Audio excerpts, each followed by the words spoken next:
name is host Derek.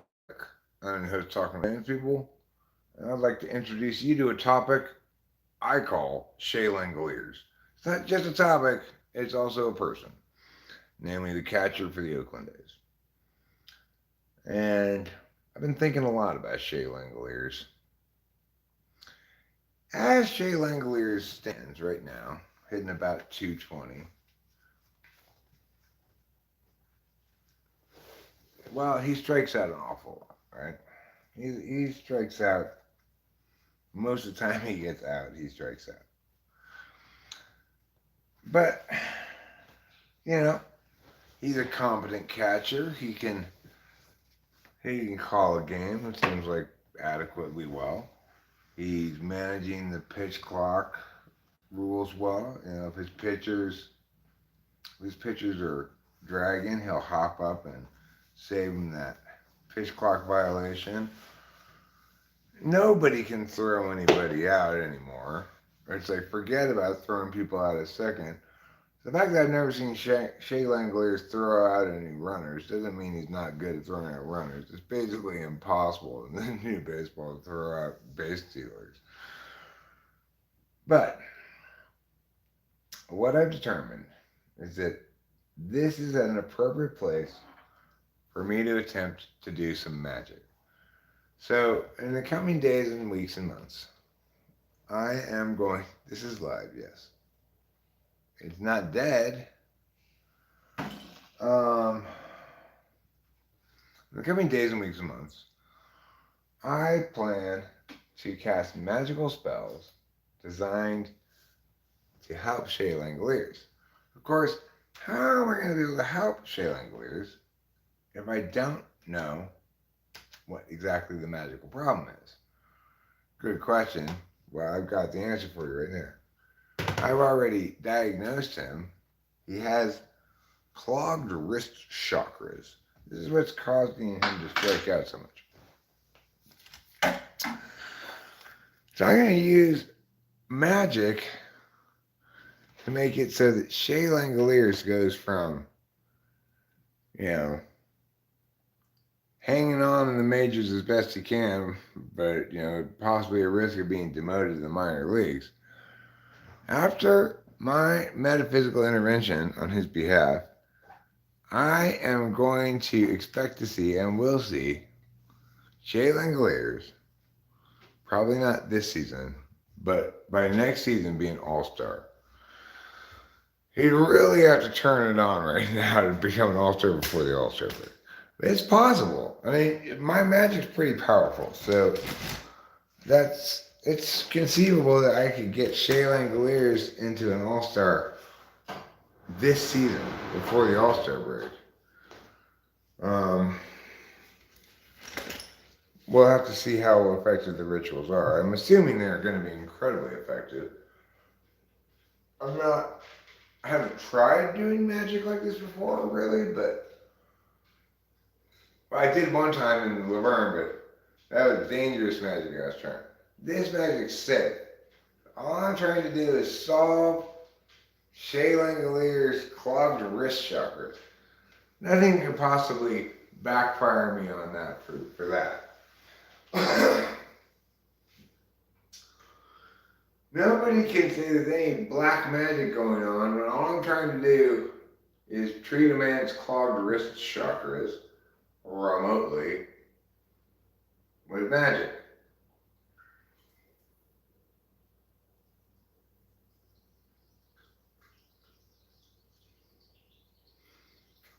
And so the key thing here is, why is this going to be fun? Well, because I'm not trying to give Shea Langoliers an unfair advantage over his competitors with magic.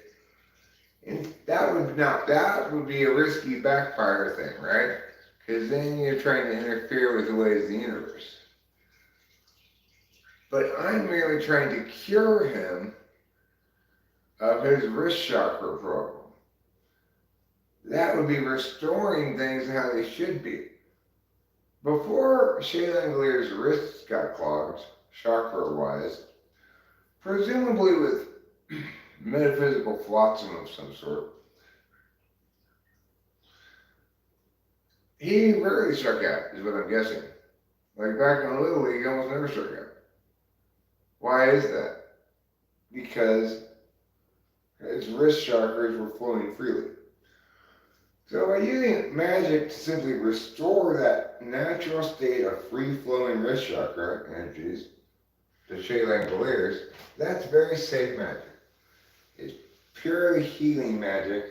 It's not trying to interfere with the ways of the universe magic.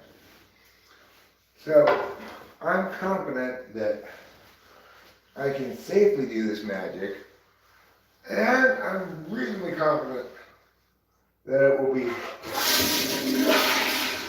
shockingly effective, mind-blowingly effective, or world-changingly effective. One of the three.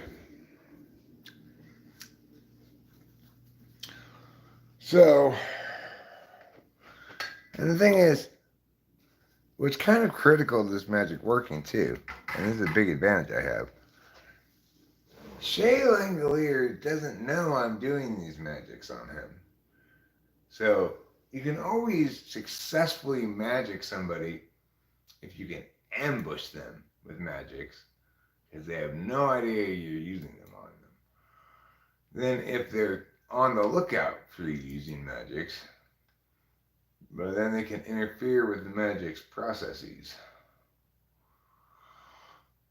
Now, this is as a traditionally, historically, I'm not a magic user of the ritual or other kind of magic, right? I'm more of a, if I tell my story convincingly enough, it'll become reality kind of magic, which is more like the alchemy of the metaphysical world. But what I'm attempting to do now, this is a different kind of magic. It's chakra magic. So I don't have any experience wielding chakra magic, but that doesn't dampen my confidence in my abilities at all. I will intuit the right rituals, right incantations, and I will heal Shea Langoliers' chakra cloggage, and he will erupt blossom. He will emerge from his chrysalis into Shea Langoliers All-Star. The whole time, this is critically important, he won't even be aware that it was my magic making it happen, or freeing him from the prison of his disorder that he's currently suffering from. Because remember, normal, natural, regular Shea Langoliers doesn't constantly strike out because his wrist chakras are flowing freely.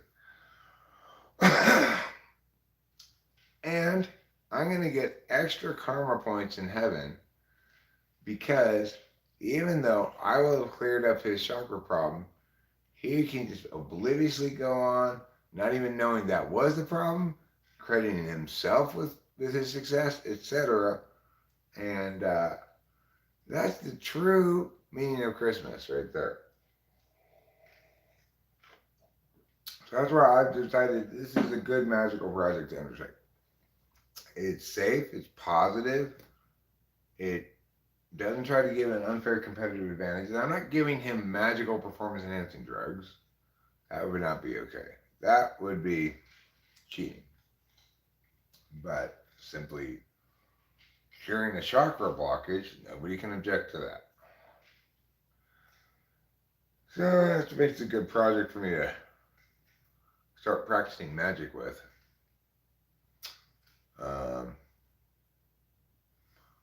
I could light this candle, for example. Shea Langoliers.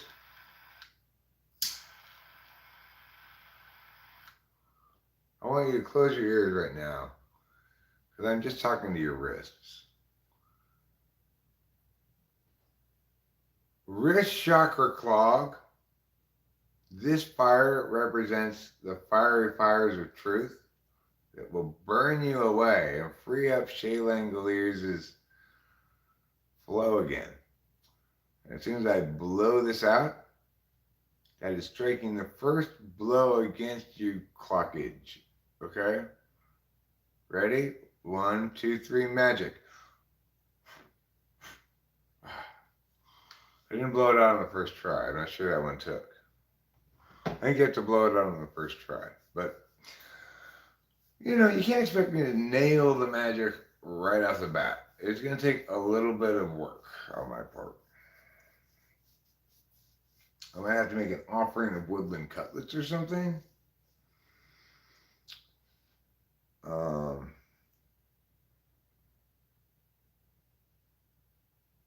Maybe I'll have to cook something on hibachi outside. We do have a hibachi. I wouldn't want to have a large scale barbecue here because we're in fire country, but the hibachi fits right on top of perfectly slabula rasa, which is the slab art altar that we have outside. Put here purposely for us as a slab altar, I guess. One could imagine some use for other than that potentially, but as far as I can tell, it's just a slab there, designed to be a slab, and most obviously used as an altar for something. What type is likely to say, I can understand people empathize deeply as well, but I need to stay away from most of them to maintain my sanity? I mean, if they're being honest, INFJs, if they're being forthright about the whole thing, would be likely to say that. Maybe INFPs, but they mean it in different ways. It sounds more INFJ than it sounds anything else.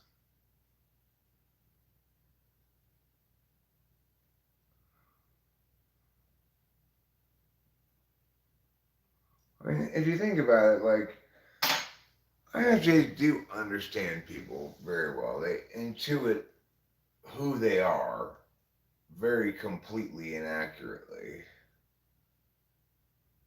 to the extent that they observe them. It's kind of an unavoidable part of their being to know objectively what those external cues mean about external things. So it is natural then that an INFJ would say something just like that. I can understand people and empathize deeply as well, but I need to stay away from most of them to maintain my sanity because when you understand people well, you're not, it's like the blind person has their sight restored and all they see is trash all around.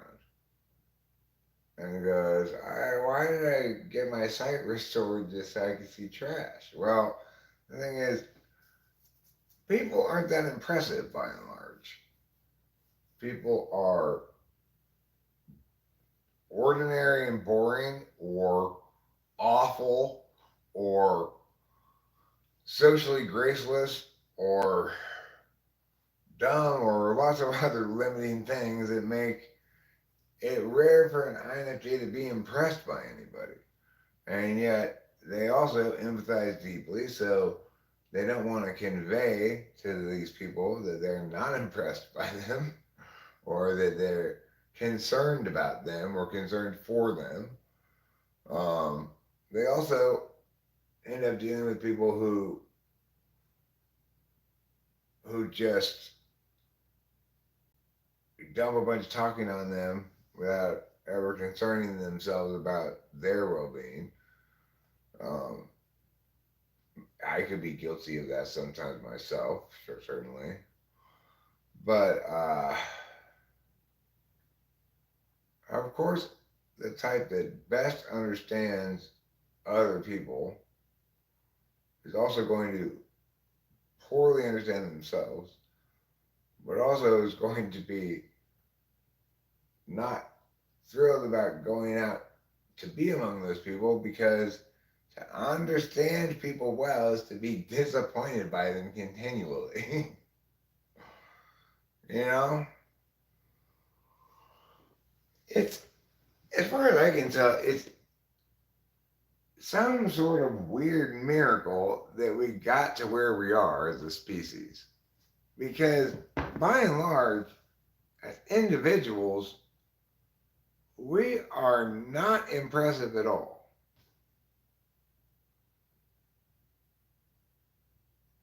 Or we think about most of us think about boring ass regular things all the time. Don't really have anything interesting to say. Um, to the extent that we have positions on things, we don't know why or don't have any justifications for them. By and large, this is most of humanity, right? And so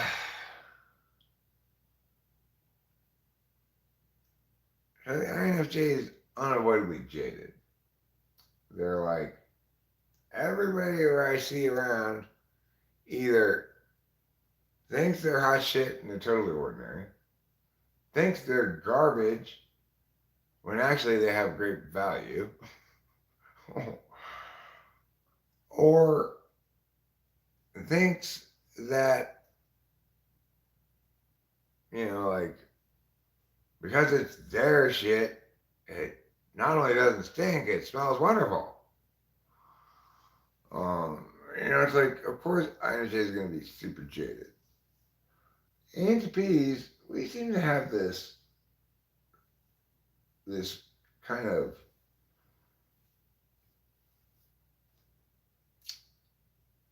special kind of idiocy that allows me, anyway, to continue expecting people to be wonderful and smart and engaged and all that kind of stuff. And it never learns that that's not how people are.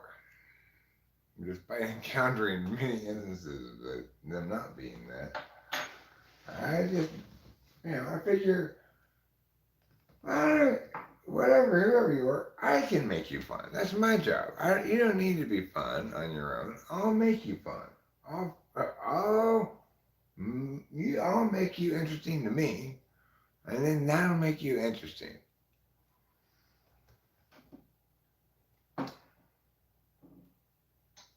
It's like, I don't really need people to be anything other than not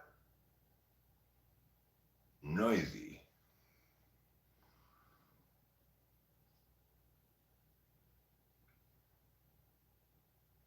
By noisy, I mean, when they talk, they're not really talking, you know? They're just making noises.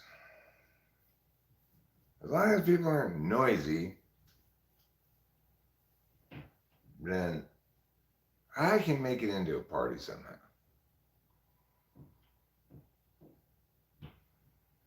Illuminati Cat is here, imported from Egypt. I didn't know the Illuminati had a branch office in Egypt.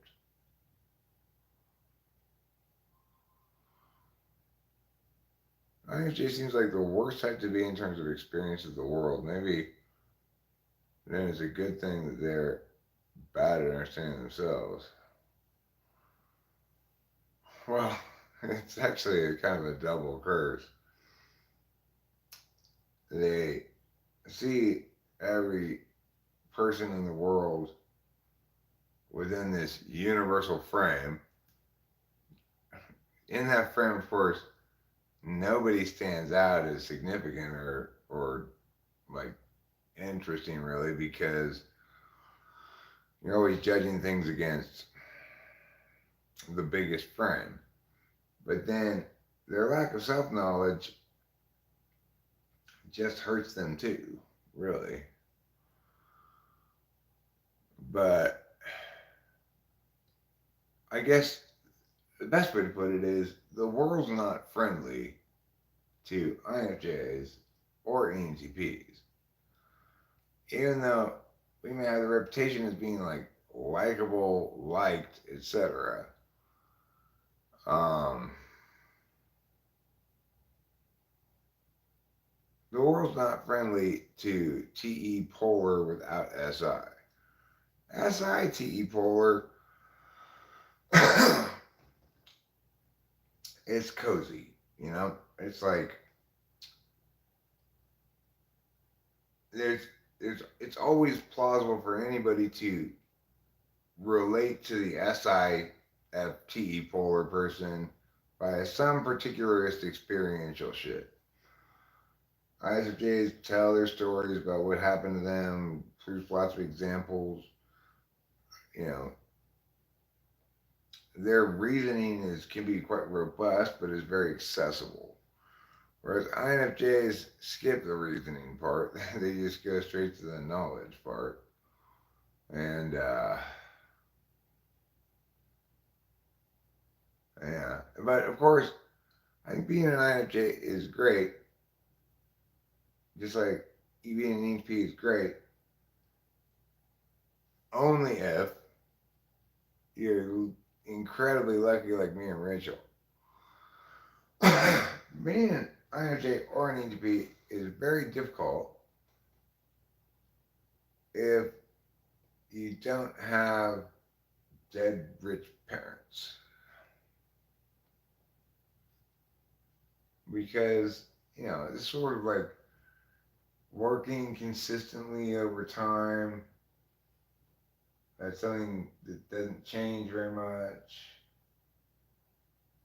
Boy, I don't know. That's hard for me.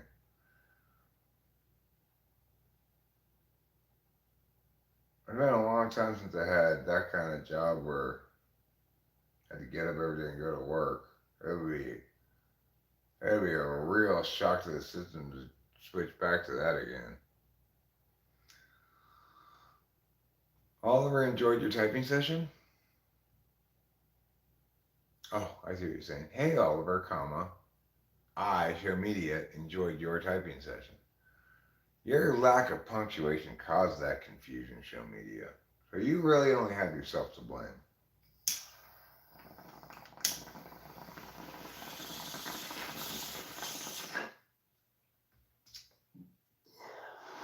And you know, a lack of punctuation isn't something I easily forgive. I'm going to remember that for the rest of my life.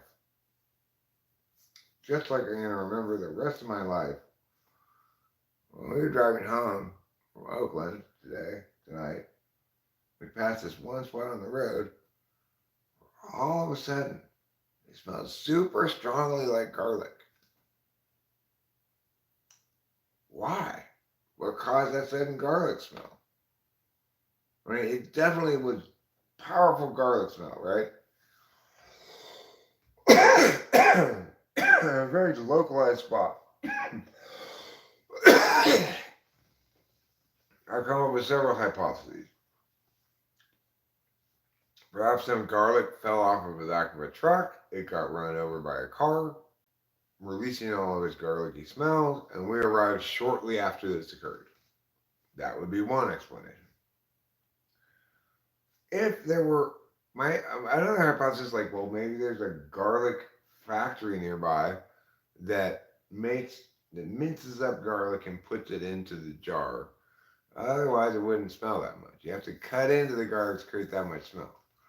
But if it were a factory that was doing that, number one, why don't I remember ever smelling garlic there before?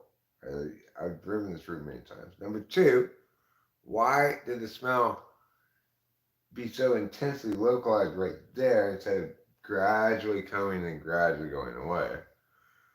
And number three, why are they packing garlic at 10:30 at night, you know? Well, as I said to Rachel in the car, the problem here with this garlic thing is that we will never get to know the answer to it.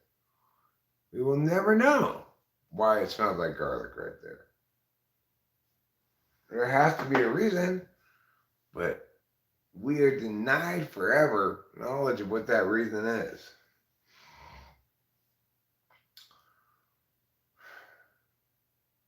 A lot of things like that in life where it's like, hey, I really wonder what's going on there. And then, it sort of fades into the background and, suddenly you're like, well, I guess we never get to know what happened there. In fact, pocket tees make you look more intellectual. Do they? Well, fact, clothes that Rachel buys for me usually get compliments. Rachel's very thoughtful. The reason she got this tea for me is because I one time told her, well, probably more than one time, how much I like shirts with a pocket in it here because I can put my cigarettes here. And how every shirt should have a pocket here for cigarettes.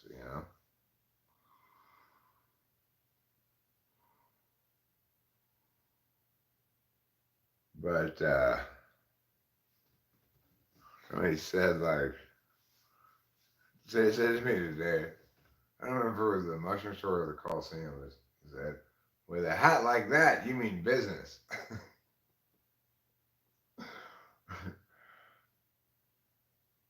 So I guess this hat makes me look like I mean business. I don't know.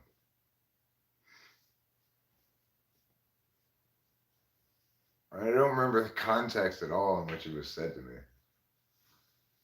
It probably happened at the Coliseum after I ate the mushrooms, I guess. I didn't trip very much, but you know what? I tripped more than I thought I did.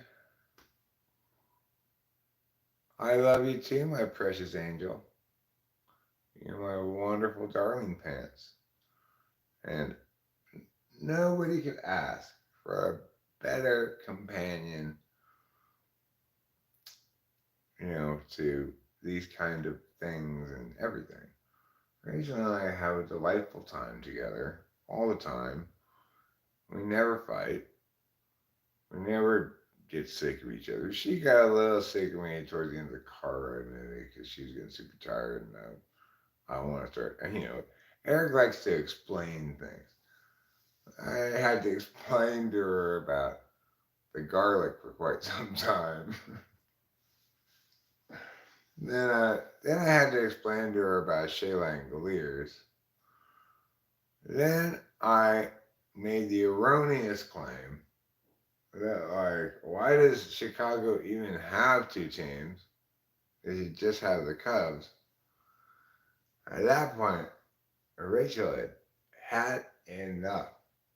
She said, no, Eric, you're not giving enough credit to the White Sox. They are just as important to Chicago as the Cubs are.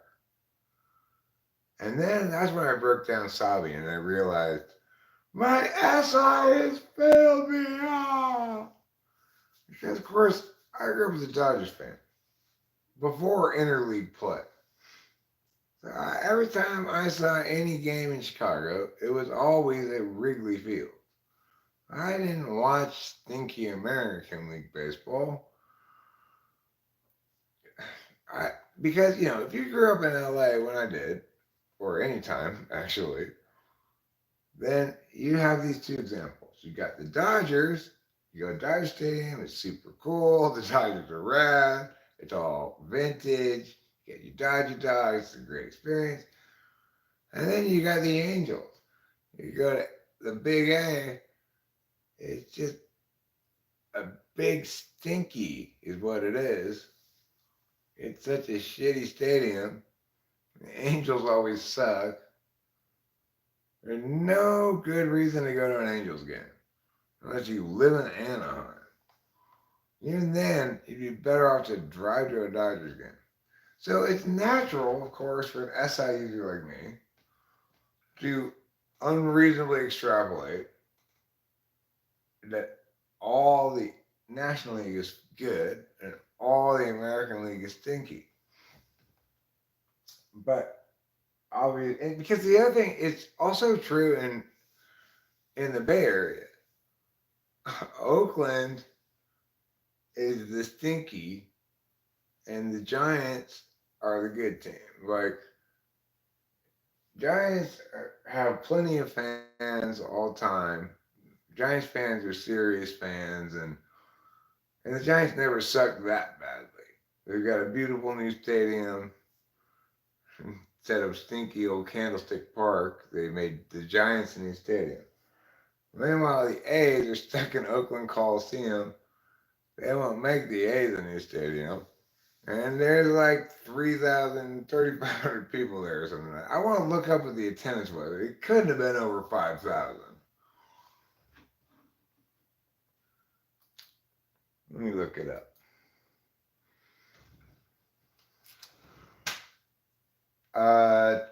Attendance at tonight's A's game. 3,748.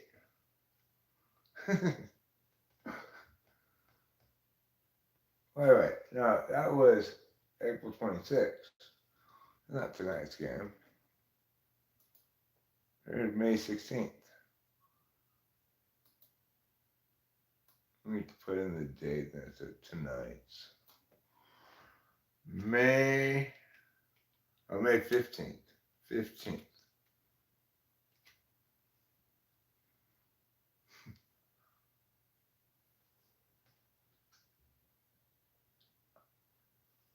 Wow!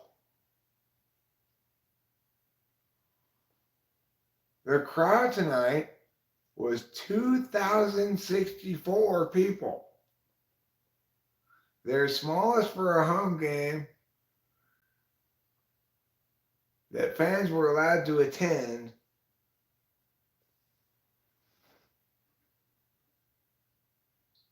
since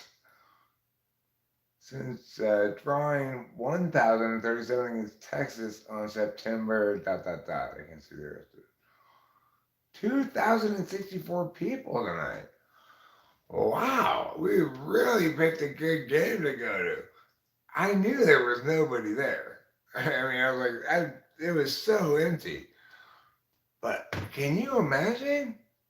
There were only 2,064 people in attendance at a Major League Baseball game. And so that's why we were able to get such great seats with all that free stuff included. I mean, yeah, granted, spending $150 a seat on baseball seats is a lot of money to spend on baseball seats.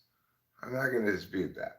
But the overall deal we got was actually phenomenal.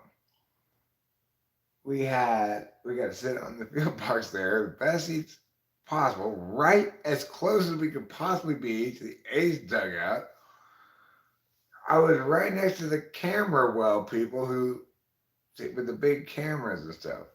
Right, sitting right next to that lady. I could see I could have spoken to her at any moment just by turning my head.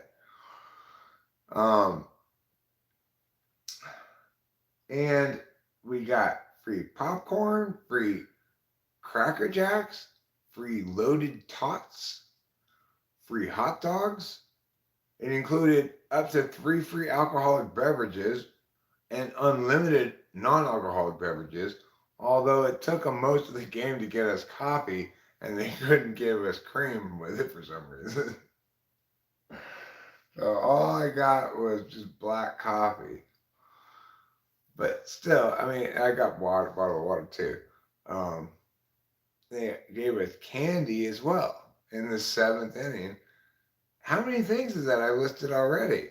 If we were to have bought all those things at a baseball stadium, that by itself would have cost $150. And unlimited free non-alcoholic beverages that came in bottles and shit at a baseball stadium. We had a waitress come and to give us all our stuff so we didn't have to get up at all. The only time Rachel got up was because she got cold and she went to go get us a hoodie. And she got a really cool Oakland A's hoodie. I'm glad she got it. It's a good memento of the experience as well as just being a cool hoodie. Um, but I didn't get up one time the whole game. The chairs were extra comfortable. They were not like the hard chairs that are everybody not in the field boxes to sit on. And we had little shelves in front of us because of the way the it just had these girders that just function as perfect little shelves. I had a shelf in front of me and a shelf to the side of me. I mean, you cannot beat that deal. I mean, if you were to try to do that, what we've got tonight at any other major league stadium, it would cost at least twice as much, minimum, for sure. But when you go to a game at the Oakland Coliseum, when Oakland is 9-34, and they draw only 2,064 people, well, you're a pretty important customer. And you can see everybody, you can talk to them if you wanted to. Everybody can hear you. It's like I wasn't in a very stand up and yell kind of mood because it was so pleasant down there in that field box and everybody there was so nice and like having a good time and stuff. I didn't want to make a spectacle at all. But if if I had wanted to be heard by everybody in the stadium, all I would have had to do is stand up and project loudly, and everybody in the whole stadium would have heard me. How crazy is that? Because after all, there were only 2,064 people in attendance. But you know what? That's all going to change when my magic starts working on Shea Langoliers. Shea Langoliers was born with a disadvantage to start out with. Number one, if your last name is Langoliers, don't name your child anything because it's going to make everybody think chandeliers. So that was your first mistake. And of course, Shea Langoliers had to go through all of his childhood with everybody calling him chandeliers. I'm sure. I would have called him chandeliers if I were his childhood friend. So that was his first disadvantage. His second disadvantage is Shea is not a very masculine name.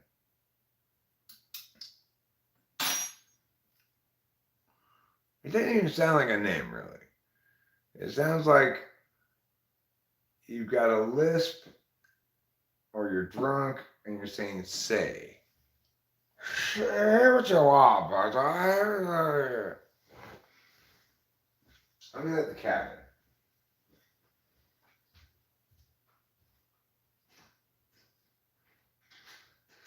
Come on in, Mr. Ian. Come on.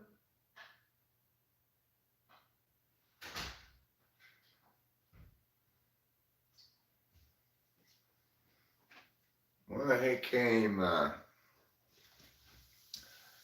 in. Saw a bobcat tonight, driving back there. A young one ran across the road in front of us. We managed to not run it over, so that's good. Hi, Mr. Man. Anyway, by far, the most memorable baseball experience I've ever had. I will never forget that A's game. And it just goes to show you, people make so much of a big deal about teams that win a historic amount. You want serious market value for your history. why not invest in teams that are historically bad? To me, if Oakland finishes the season with one of the worst records in history, or perhaps the worst record in history, I definitely want to go to games by that team. More winning a lot is more easily and commonly done than being historically awful as a team. Now, granted, I'm running, I'm betting against myself here with my positive Shea Langoliers magic, which I'm assuming is going to work, of course. If Shea Langoliers becomes the player I believe he can be, then yes, the A's are relocating to Vegas. They are. But this is one of the reasons why they only have 2,064 people at their game, and one of the reasons why they gave us so much free stuff for sitting in the field box. Because they want, the field box isn't, they're thinking about it wrong. It's like they're thinking the field box isn't really that much closer to the game than the seats just behind the field box. How can we justify charging more for them? Well, they're crazy. The field, you want to be in the first row of the field box just because that's the best seats you could possibly get. I didn't get those seats because I noticed it says like comes with soft drinks or something like that. I noticed it, but that had no impact on my decision to get those tickets whatsoever. However, I will say this: having gone to those seats and experienced that super friendly guy who who explained like, okay, well, this is what it's like down here. You don't have to get up or anything. This lady comes around and you can have all the free non-alcoholic drinks you want. You're gonna get this in the first day, this amount, and this amount, and it's candy and everything. Now that I've experienced that, I think, well, I definitely want to be in that box again with that nice man and that nice waitress and stuff. Well, originally I talked about trying the first base side. But what we realized when we thought about it is the reason the third base side is preferable is because you're right next to the A's dugout. If you're on the first base side, you have to be next to the stinky visitors. And then you'll spend the whole game going like this. P.U. Boy, I'll tell you who really chaps my hide. Diamondback third baseman Rojas. He was supposed to make 5 errors tonight. Instead, he only made 2. But somebody should hire me as a baseball scout because I pegged him as an Arizona defensive liability right away. His first throw he made, I was like, this guy's a weak link. We should hit the ball to him as much as possible. And then at one point in the game, I stood up and I said, "You've got 3 more errors, Rojas, before you're done." But instead of getting 3 more errors, he didn't get any more errors and finished the game with just 2 errors. Nevertheless, Rojas, I'm watching you, okay? I don't think you're going to get away with anything.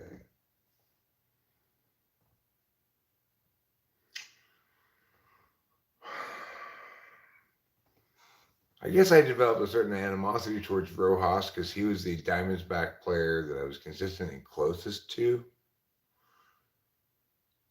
You know, I see his smug look on his face as the Diamondbacks were winning. I just wanted to say, Rojas! I think what Tiffany said. Oh, fuck! Anyway, probably Rojas would never have learned his lesson anyway. He seems stubborn like that.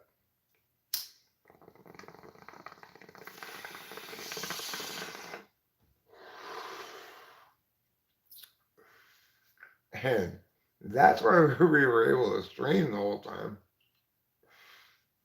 I guarantee you the Coliseum's Wi-Fi is not very good. The free Wi-Fi for the attendees. But if there are only 2,064 people there, that's not many people on a Wi-Fi that's designed to handle a lot more than that. So Rachel and I were able to live stream the whole game, and then we listened to the live stream on the drive home. As I said to Rachel in the car, this baseball game is like firewood. Firewood, it heats you up 3 times. Once when you chop it, once when you carry it, and once when you burn it. This game entertained us 2 times. Once when we watched the game and once when we listened to the live stream on the way home. But Rachel had a brilliant observation. It can entertain us a 3rd time by watching the game on TV, because I believe we have a DVR. So it's just like firewood, is the point. And for such a delightful experience, and being able to live stream it the whole time, and getting all that free stuff, and we all had to go to Oakland anyway to get mushrooms. I mean, I call that a home run of an activity. As activities go, that was an absolute home run. It didn't matter that the A's lost. I didn't care at all that the A's lost. I would have been happy if they won. You know, I was rooting for them. Can't help it. I can't help but root for them, even though on a meta level, I want them to have the worst season in history, so that later on I can look back and talk about the fact that I watched this team that was the worst in history. I was a fan of them. I knew their players. I watched their games on TV. Some of the games, some of their games. I don't watch all their games, and I don't watch very much of a game usually. Watch an inning or two. See how they're doing, If Shea Langoliers comes up to bat, of course I gotta watch that at bat. But unfortunately, I am extremely good at predicting the outcome of Shea Langoliers' at bats. If I just predict strikeout every time, I'll be right about 80% of the time. But that's going to change. That's going to change. Because now that I've diagnosed the problem as clogged wrist chakras and committed to a program of magically healing them,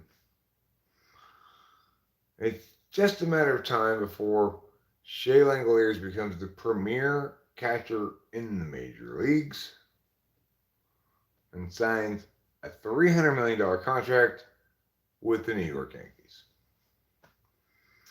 That's what I predict is the future for Shea Langoliers. He won't even know that he has me to thank. I won't get any of the money he gets. That's what makes it white magic. There's no personal gain possible. I just have to be okay with Shea Langoliers benefiting from my magic and me getting nothing from it. Except the satisfaction of seeing Shea Langoliers healthy and functioning properly without clogged wrist chakras. So, I guess I should probably write a poem. I could chant it, perhaps. A poem about,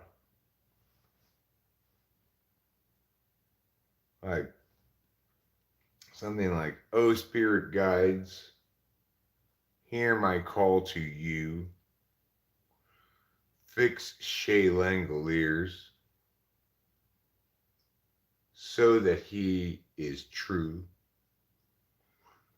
Make his chakras flow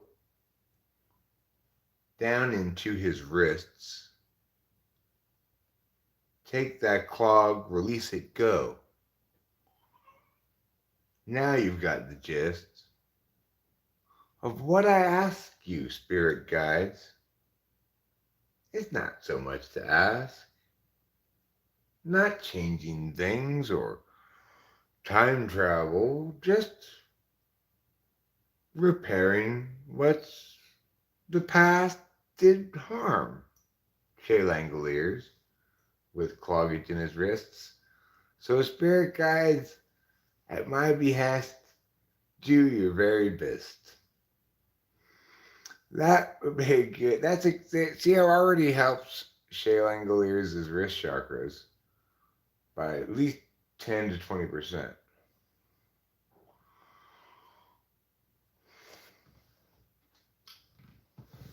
But it's a work in progress. I'll have to keep track of my patient too.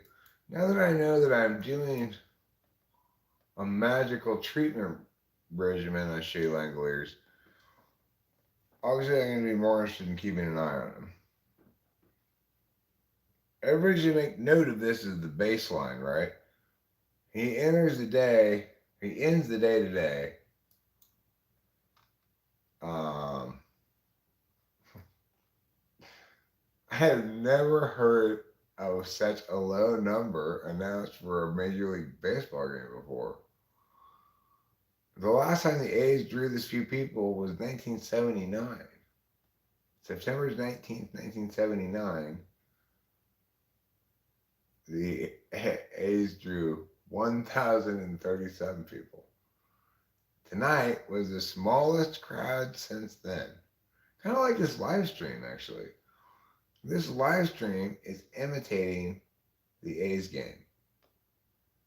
We have the equivalent amount of people in our live stream as the A's had at their stadium today. You would expect the Oakland A's to have more than 1,000 times more people here, more people than my live stream, right? When my live stream only has 2 people, and one of them is me, and the other one is Rachel. And yet, even so, the Oakland A's only drew 1,000 times more people to their stadium than Rachel and I are drawing to our live stream right now. And if let's just imagine we had 10 people here. That would mean the Oakland A's drew the Oakland Coliseum tonight. Let's say we had 20 people here, okay? Only 100 times more people than we have at our live stream. 2,064 people. I mean,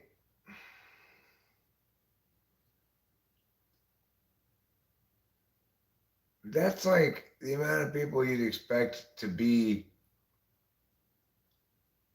at a Bon Jovi cover band concert. 2,064 people. We, Rachel, comprised 2 of those people. If it weren't for us, there would have only been 2,062 people there. So I hope the Oakland A's are appreciative that we added 2 people to the crowd. It's like I knew there were not very many people there, but I am still surprised, very surprised. I was thinking, well, you're probably underestimating it a little bit, Eric, when you say 3,000, 3,500 people there. I'm sure there were more than that. You probably just underestimated it. No, I was overestimating it. There's only 2,064 people there. That's crazy.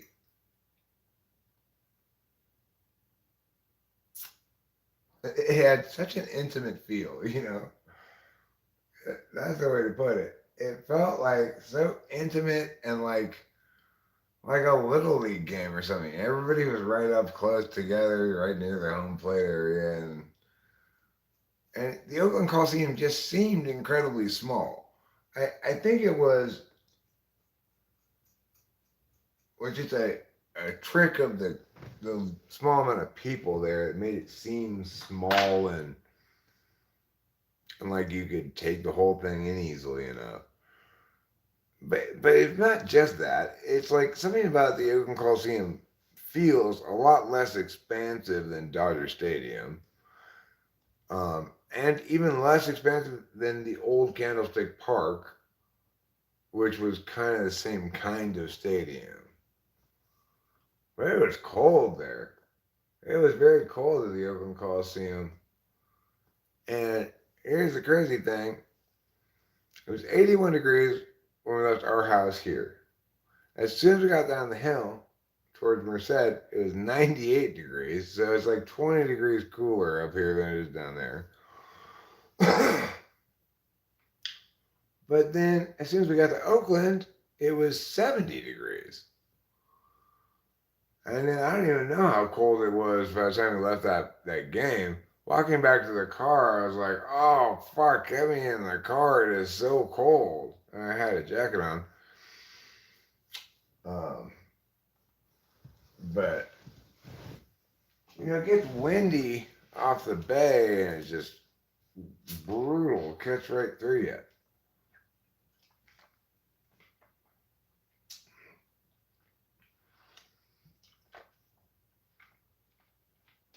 So I don't know how cold it was when we left the game at the Oakland Coliseum, but then when we got back inland, like maybe 45 minutes later in the car, it was 75 degrees.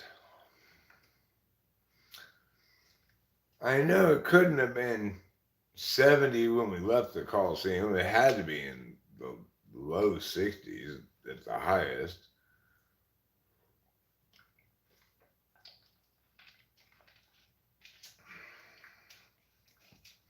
It was cold enough that Rachel, who had a leather jacket, had to go get buy a hoodie so she wouldn't be cold.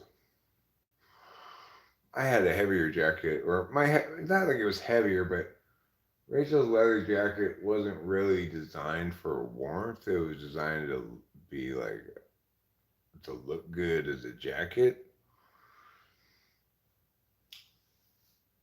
You know, it was a jacket in name only, I think you could say. In terms of actual warmth provision, it doesn't have any insulation in that jacket. It is leather, which you think, well, leather is going to keep out the cold fine. Like cows use it to keep out the cold all the time. But that is just one thin piece of leather, that's not going to keep out the cold very much. So she got cold reasonably quick there. Most of the game it wasn't dark until like the last couple of innings, but um, it was still cold. And we're from up here where it's usually, I'm sure, colder than it was there. But it's something about Bay Area cold. It's wet cold from the bay, and it's carried in on the wind, and it's just like, oh God, you just feel it sucking all the health out of you. It's so cold.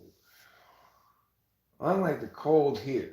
I go outside, it's 40 something degrees here. Sometimes I go out with just my boxers on and a jacket on top, of course. But it's fine. I was like, I can hang out here in this for a little while, no big deal. As long as I'm wearing socks. But Bay Area is probably substantially warmer than the temperature up here when I feel like it's pretty reasonably comfortable. But it's less comfortable there. Why? It's called the mystery of coldness. When coldness, it depends where your coldness comes from as to how you experience it. If it comes from just the mountains, it's a steady cold. It's a cold of altitude just a cold implicit to the place. It's the cold of the land. The cold of the land is something human beings are designed to deal with. We're land creatures. But in Oakland or San Francisco, that's the cold of the sea.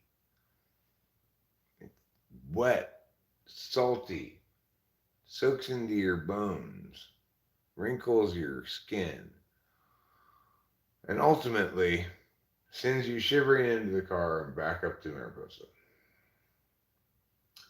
So, the moral of the story is if you want to be cold, it's better to be cold in the mountains than it is to be cold by the ocean. Just another reason to prefer the mountains over the beach. I'd rather have snow than sand. Who wouldn't? I'd rather have shade than no shade. Who wouldn't? I'd rather have fresh water than salt water. Who wouldn't? And frankly, I'd rather have land than an ocean because what can you do in an ocean? You can swim in it, but every bit of it is the same as every other bit. Land, in contrast, every bit's a little bit different. Like there's a rock over there, there's a tree over there, there's a wood over there, Maybe the ocean's different like that on the ground part of it, but you don't spend any time on the ground in the ocean. Not unless you have specially equipped ocean ground walking boots.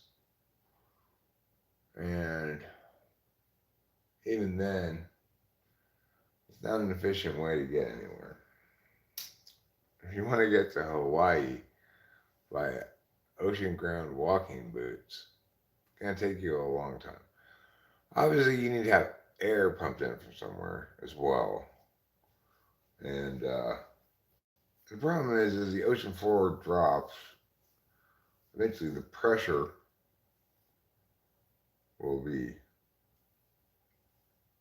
not be possible for a human being to live under that much pressure, I don't think. But maybe if you gradually acclimate to it by walking along the bottom of the ocean, maybe you could. Maybe you could get used to that pressure. And then you could walk onto the beach of Hawaii after walking off of the beach of California and prove me wrong. And you can say, see, ocean ground walking boots are the wave of the future. And I'll have to agree with you at that point. You will have proved me wrong after all.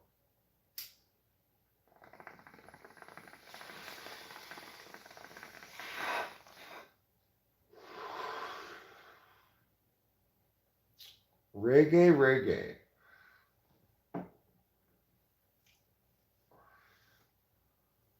Don't worry.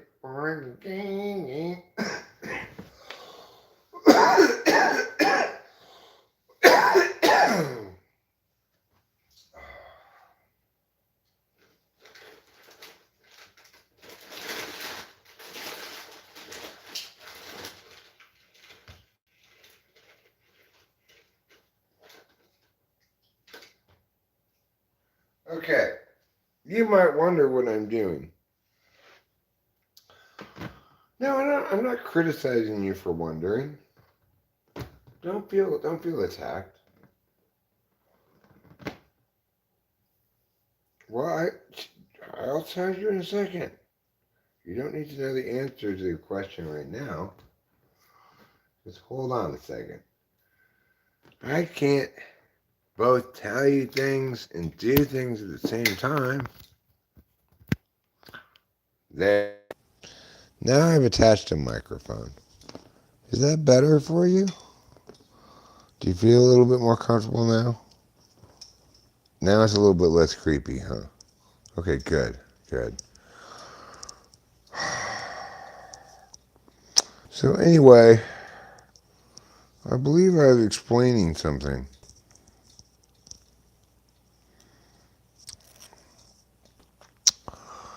But what was I explaining? I don't know. Here's a little song I wrote. I hope you sing it note for note. Don't worry, be happy. Don't worry, be happy. Well, Bobby McFerrin, that attitude will never get you ahead in this cutthroat world of ours, okay? You need to be constantly aggressive, constantly competitive. Don't worry, be happy. That's loser talk. You need to worry a lot and be driven, ambitious, like the wolf. Wolves are incredibly ambitious creatures.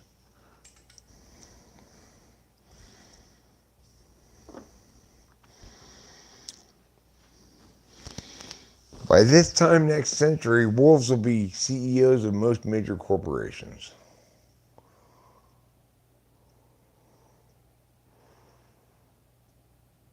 Wow, that's a lot of emoji power there, show media.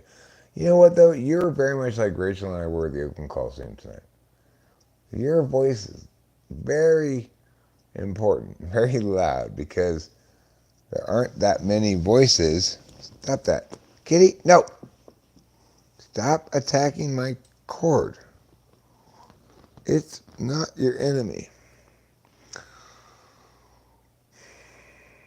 Yeah, so when you're one of a small crowd of people, and the crowd includes show media, one other person, and me and Rachel, then your voice is incredibly loud and important.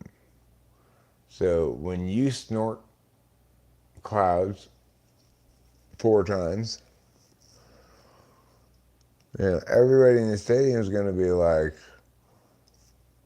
I guess we're talking about snorting clouds. When you square toast red frown 5 times, everyone's thinking square toast red frown. The cords are one of my enemies. I gain control of your cats. You have control of my cats? I wondered who had control of them. I knew it wasn't me anymore, because I had lost their remote control. I should have put an air tag on it. And I would have known Oliver Linehan. Oliver Linehan stole it. Even though it looks just like Linehan, don't be fooled. That's not how it's said. I bet every time Oliver Linehan goes to a restaurant with a reservation, the lady says, Linehan, party of 3. I bet you every time. And he has to shake his head and go. Inside his head, he's screaming, it's Linehan! But externally, he keeps a pleasant enough smile on his face and just shakes his head slightly, looking downward. His mother cries a little bit because she can see how much he's suffering.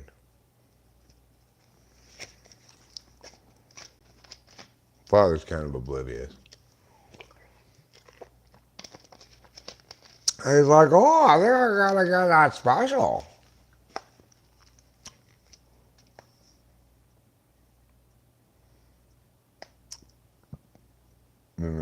Then Oliver's mom looks at Oliver's sister and says, be brave.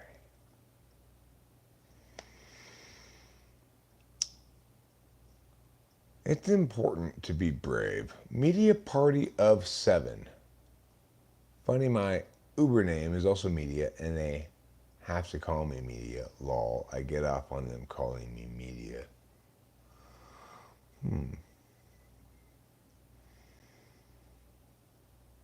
Well, I get you. I enjoyed having my doll purse searched by the guard of the Oakland Coliseum. I just thought, well, I, this is a good excuse to. It's like it's a good situation because it's his job to look at my dolls. All right, so I was kind of wondering going in, like, is he gonna paw through them a lot, make sure there's not anything underneath there? He didn't really seem to care very much. Like he didn't suspect there was anything hidden very much, you know.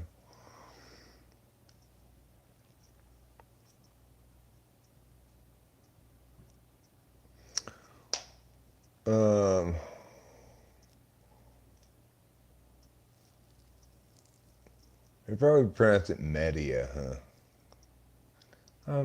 Medea? Media? It kills me. Holden Caulfield. Hmm.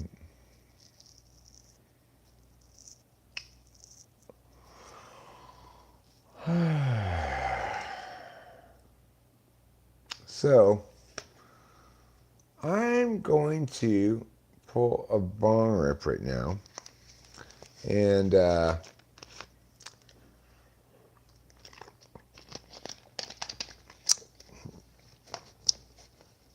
you should tell him,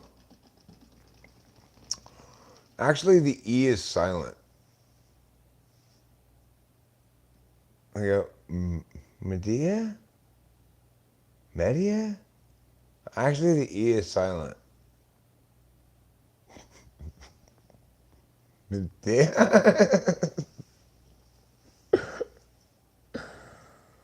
You have that book, but haven't gotten around to reading it fully? You mean Catcher in the Rye? It's fine.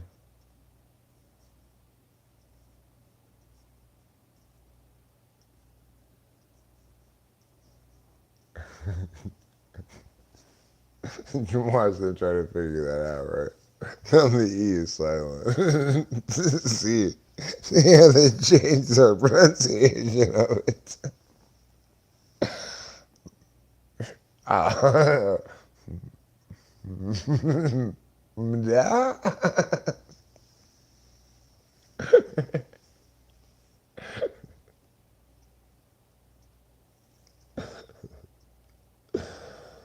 Oh, I got that book on my 21st birthday, and I'm like on page two. Well, I think what you'll discover is that there are phonies who are crummy, and Holden Caulfield doesn't like them. Both because they're phony and because they're cruddy.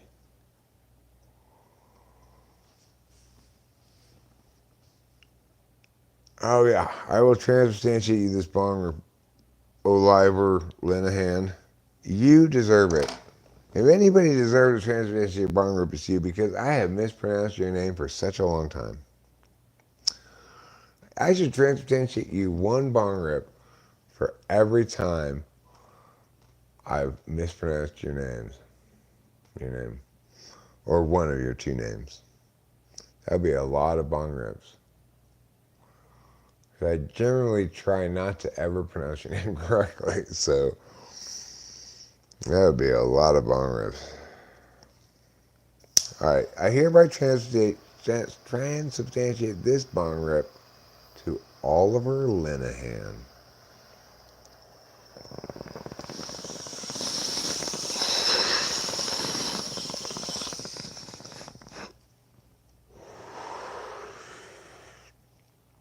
Oliver Linehan, Queen of Scots. Wait, I'm sorry. That was Mary, Queen of Scots. What it was about those two names that reminded me of one another. Is everyone in your family an avid reader?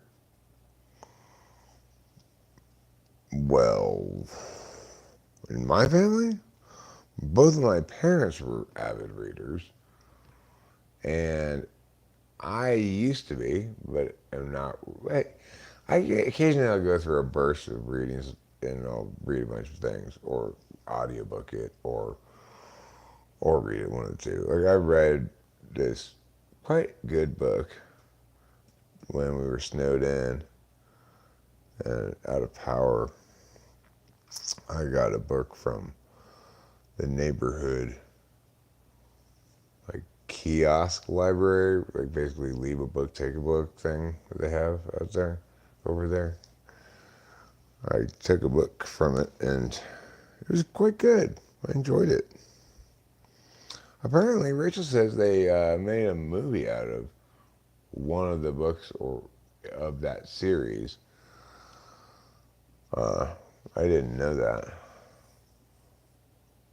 It was called something like The Book of Magic or something like that. It's about these witches and they had to break a curse. And the curse was that any witch in the family who fell in love or tried to get married or something, that person would die.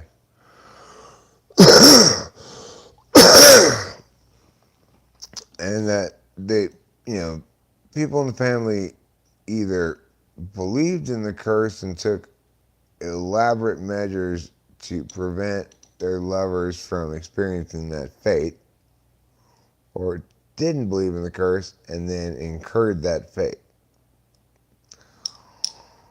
So, needless to say,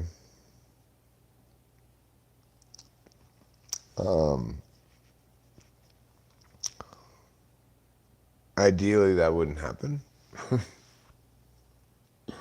You read The Metamorphosis by Franz Kafka? I read that as well. I found it meh.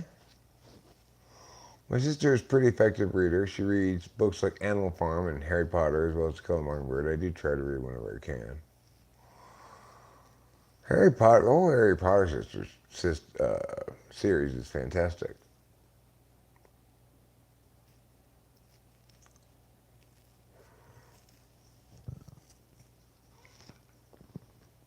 At Show Media, we all swing our heads at each other, even the ladies. Like this. I taught Brave New World to 8th graders one time. I had forgotten about all the orgy-porgy stuff. I regretted it when we got there. I didn't read it ahead of class. It's like, once we got to it on the syllabus, I read it then. Not ahead of time. And when I read it, I was like, oh, God, why did I assign this book? I remembered the drug stuff from it, but I had forgotten about the orgy-porgy stuff. So, needless to say, it's terrible that his own family literally tried to kick him out after being the breadwinner of the family. Franz Kafka's family did that? Huh. That's terrible. But it was also terrible what Kurt Vonnegut did. Kurt Vonnegut had a proper family, had a wife who totally supported him while he was not being successful. And then when he got super famous with Slaughterhouse-Five, he ran off with a younger woman, leaving his family and stuff. So it's like, what a fucking... Of course, he lived to regret the decision terribly. Because what a terrible fucking decision. Talk about not being able to handle success. Boy, oh boy. No, it's full of that show media. It's crazy.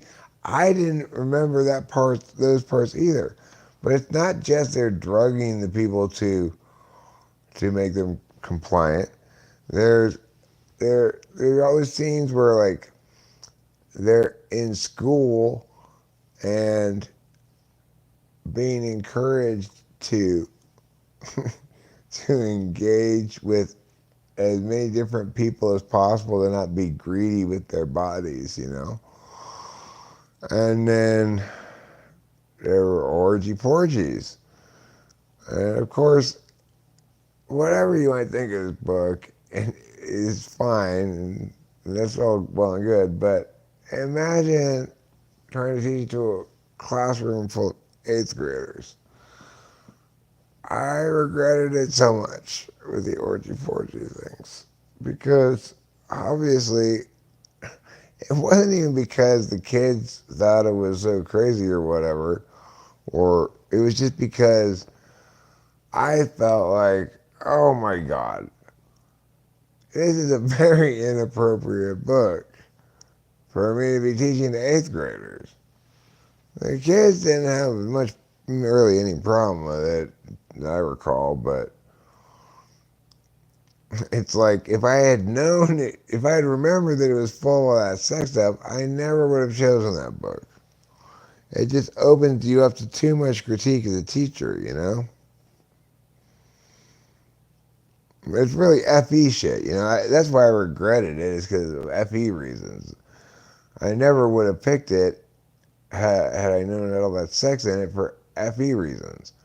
Like, there's no particular reason to choose a book that has a bunch of sex in it for eighth graders.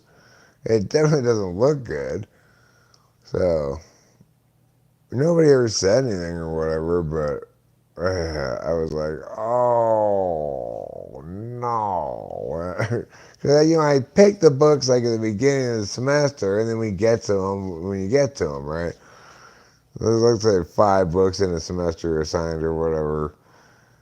Brave New World's like the 3rd book. I didn't even realize it was like that until it was too late to change it. Everybody bought the books already and everything.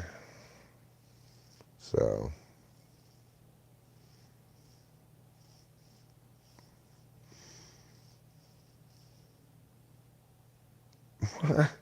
the thing is, it's too risky an FE move. It doesn't matter whether it's a good book to assign or a bad book to assign.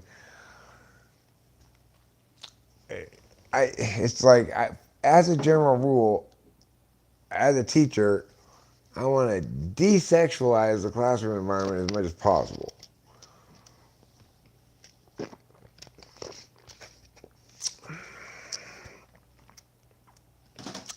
So, that was not, if I had known, I would not have chosen that book. Just doesn't, it makes you too vulnerable to too many different kinds of critiques. Whether you'd be applauded for it, that doesn't matter. Nobody's vulnerable to applause. They're only vulnerable to critique. And applause plus critique doesn't equal 0. Critique's more powerful than applause. No, I didn't take long history in class.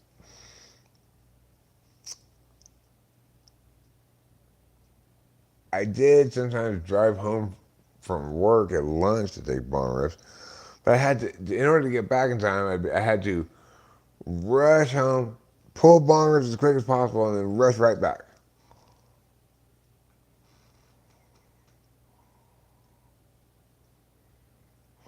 Go Ask Alice is a book that suggests or details sex or orgy around the main character. Go ask Alice if I can put this in her vagina. Is that the rest of the sentence?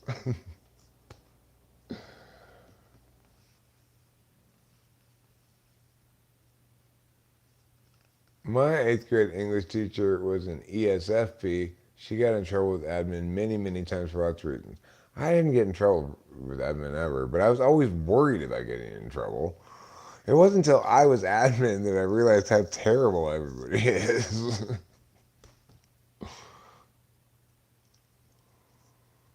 Yeah, I had to rush home, pull up on groups as like quickly as I could, and immediately turn around and go back, or else I wouldn't have time to do it.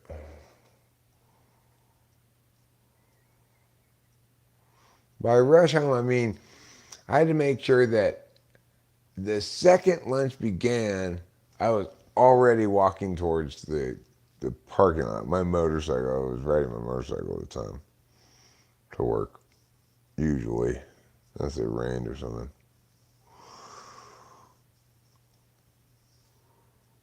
And then if I did that, so in other words, I had to make the decision before class ended. Because if class ended and I dawdled for a couple of minutes looking at something else, then it game's off. You can't go home and do that. It's too late now. You won't make it back in time. And it's not like you can hide. It's not like you can be late and not noticed because your fifth period class is going to be all waiting in the hall outside your door. And they won't wait very long before they go, Mr. Daly, we can't get in our room. We don't know where Mrs. Strauss is. So you gotta be back on time. You don't want that to happen.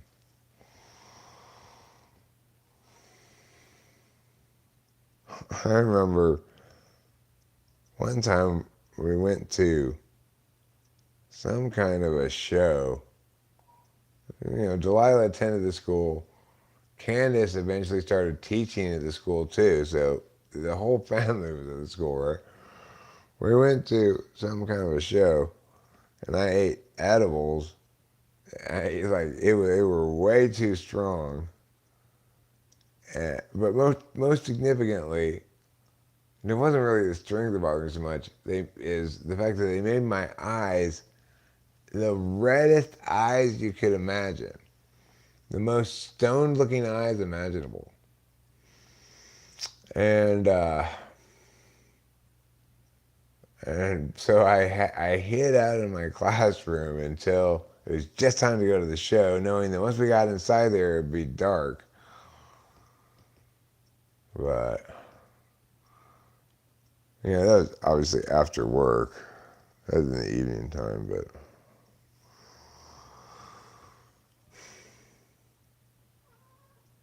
I was pretty paranoid that somebody was going to try to talk to me, and I would just be like, oh. I guess they were rather strong, too. I was not feeling competent to engage with my fellow work professionals. But again, like I said before, it wasn't until I was an administrator that I realized just how terrible everybody is and that I was being way too hard on myself. Everybody else was doing a way worse job than me. And I thought I was doing a terrible job. I was doing a terrible job. Because I just wasn't cut out to be an English teacher. Why wasn't I cut out to be an English teacher? For a very simple reason, really. Because you can't teach English to people who speak English as their native language beyond grammar school and be doing anything meaningful. I need something that actually mattered and had a real, authentic metric. Competition flow debate is that thing. Being a debate coach is great. That's real work because if you do a good job, you win. If you do a bad job, you lose. And there is no multiple people get an A and nobody gets an F. None of that bullshit. If you're going to win the tournament, you have to make everybody else lose.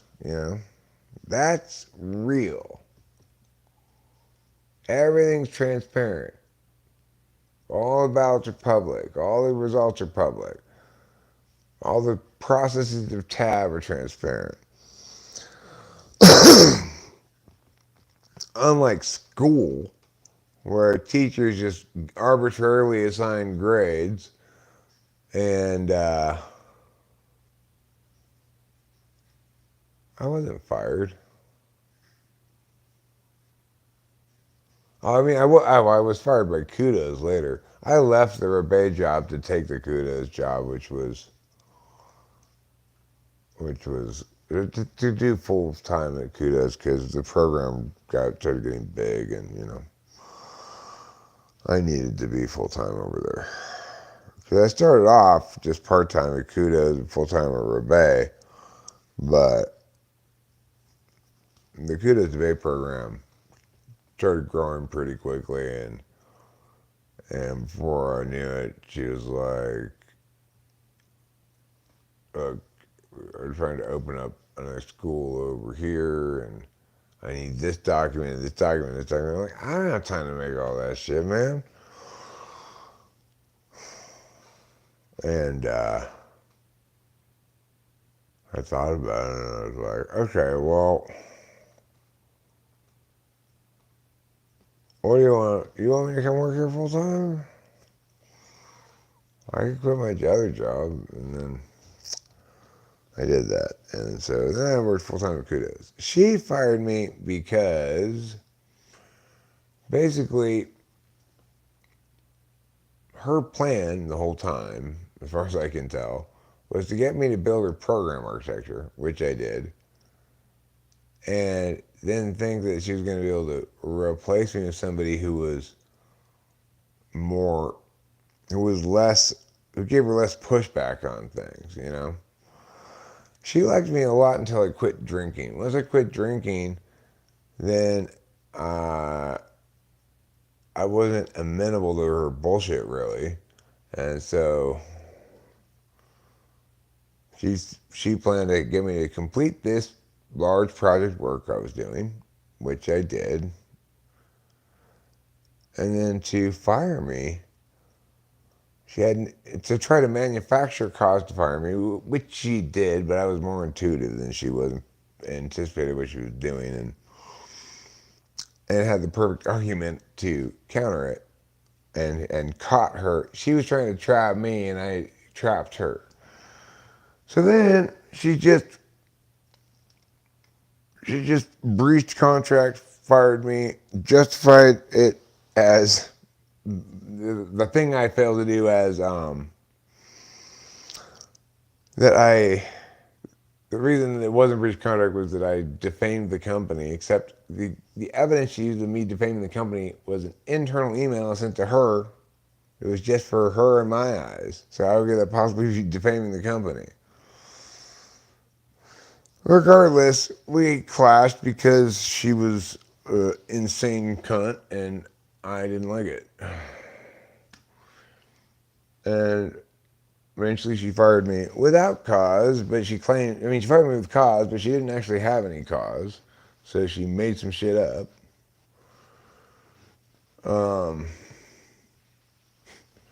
She quoted an email I sent to her about her and called it defaming the company, even though defaming the company would be to people other than her, right? I can't defame the company to her. Stupid bitch.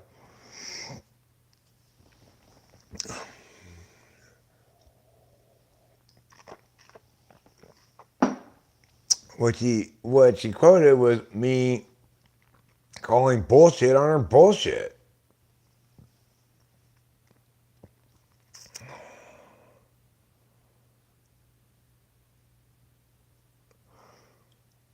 So anyway, conflict between the two of us. She fired me.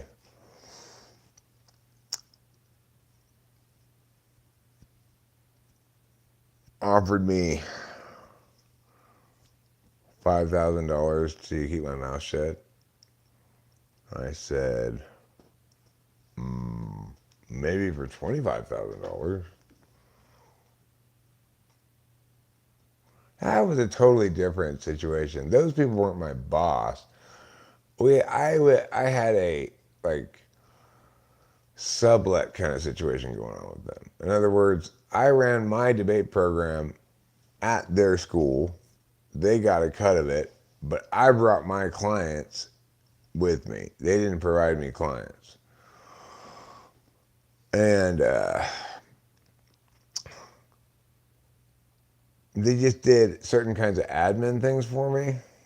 But that was my business and their business working together. So I had a space at a school rather than some like, but they didn't have to rent myself, rather than trying to meet at like a library or something. And they liked it because my clients then they could pitch their programs to those clients' parents and stuff.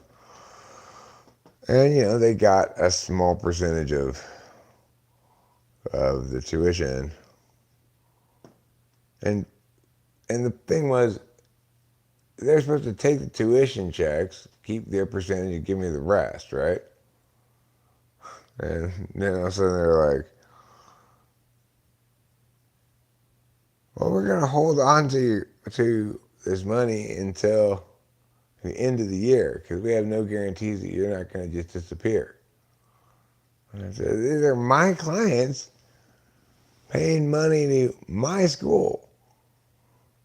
I agreed to have them write checks to your school because you and I both agreed it would be the most convenient way to deal with it. But do not mistake that to mean that my clients paying me to coach their kids in my school autonomy debate. Do not mistake that to mean that you get to keep all of those monies until I'm done coaching them for the year or something, or the semester or whatever.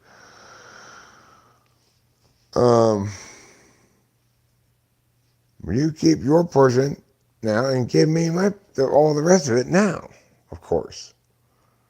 They thought they were going to pull some shit. I don't know.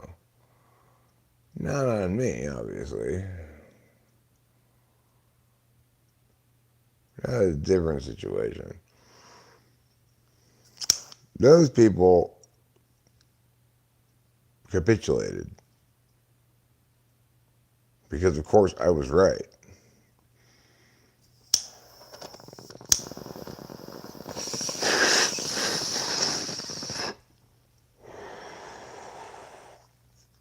I got my check the next day,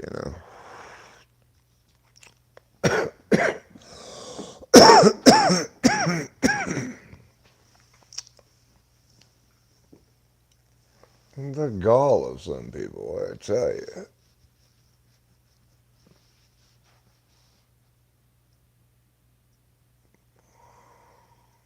I mean, I was shocked and appalled at their fucking audacity. And their justification was, well, we don't know we don't know for sure that you're gonna fulfill the whole semester. I mean, neither do the parents when they pay the tuition, right? They pay the tuition for the semester on the good faith assumption that I plan to complete the semester and then I'm not gonna be struck by lightning or something.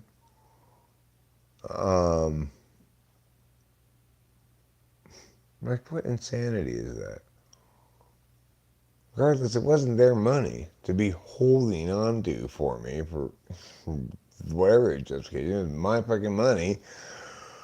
I should have done it the other way, had them write the checks to me and then cut them a check for their portion. But they already had this whole administrative shit in place. I figured they could just do the billing, blah, blah, blah, right? And they'd earn their cut.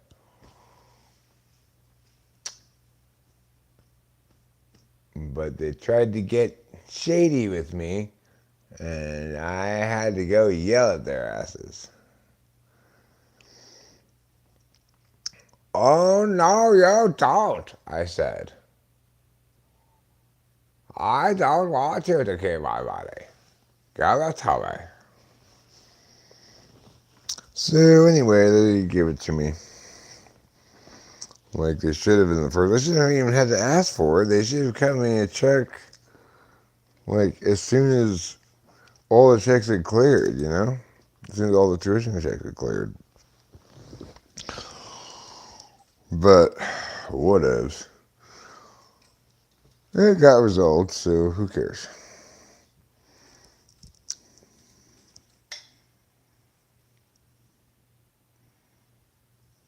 Sometimes people are crazy, do crazy shit, you know? They want to try to fuck with air for some reason. Doesn't usually end well for them. Sometimes it doesn't end well for me, but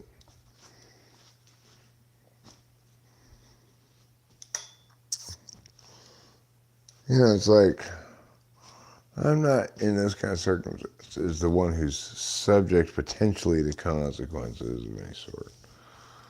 So I'm not the one who's done the wrongdoing. So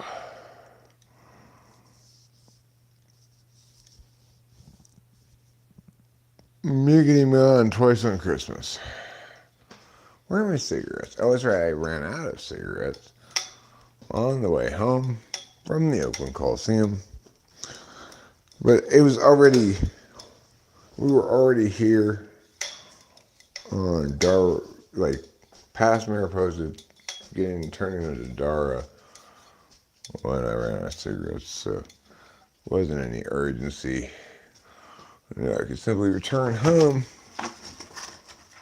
where I would have a package waiting for me. As I just proved to be the case. There's no smoking allowed in the Oakland Coliseum. And no in and outs either. So when you go in for a game, you are committing to 9 full innings without a cigarette. In the olden days before the pitch clock, I don't think I could have done it. But in the newer days, with brisk baseball, no sweat. Time flew. As though empowered by wings with a multitude of lift-giving feathers. Which is to say they really flew. Like a supercharged hot air balloon combined with a rocket ship, combined with a bird, combined with a zeppelin.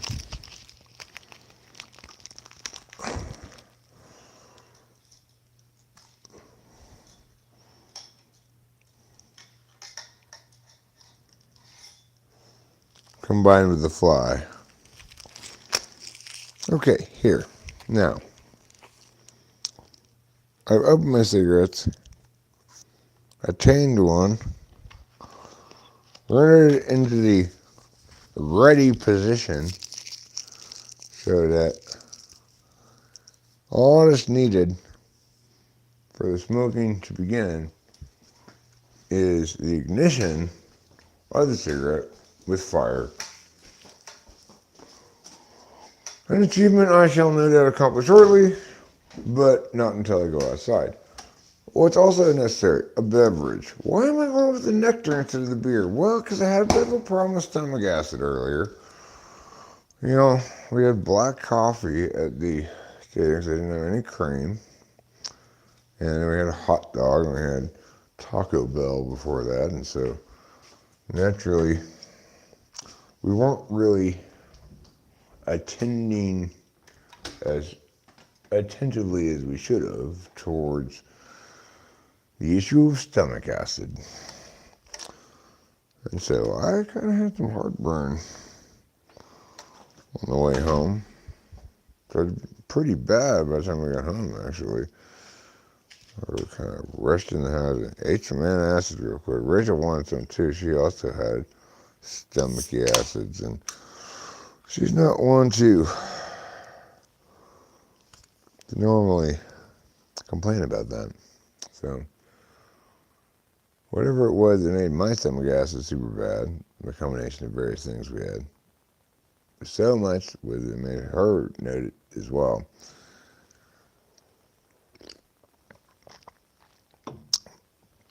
We seem to have solved the problem with the antacids, but I don't want it to reoccur, thus the nectar. Short question, long answer.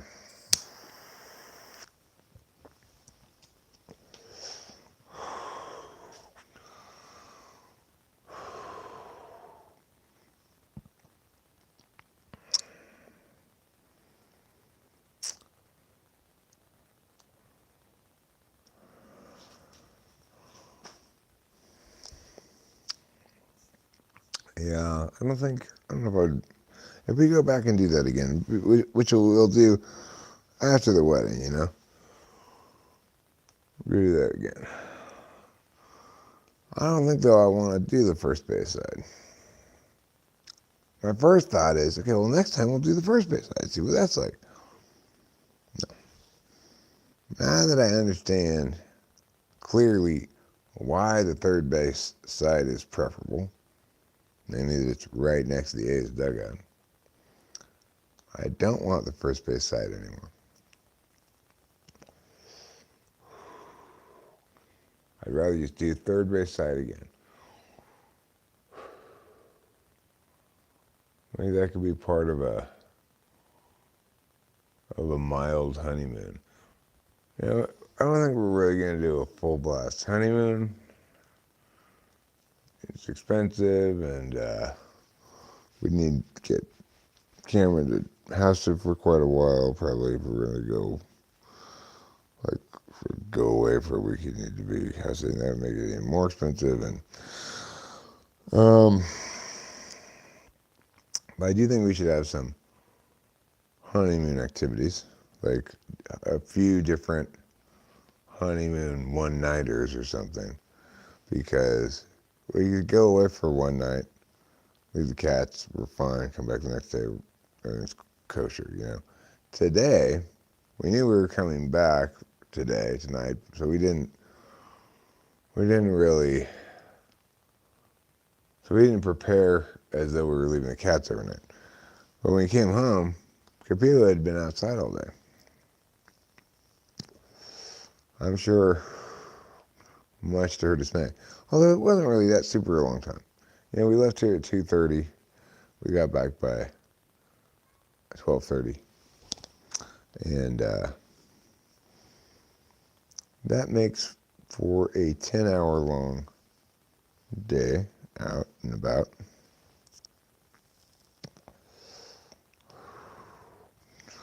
Considering 6 hours of it we're driving, just squeezing a baseball game and a trip to the mushroom store, it's a pretty brisk and productive trip to Oakland, really. Trip to Oakland and back.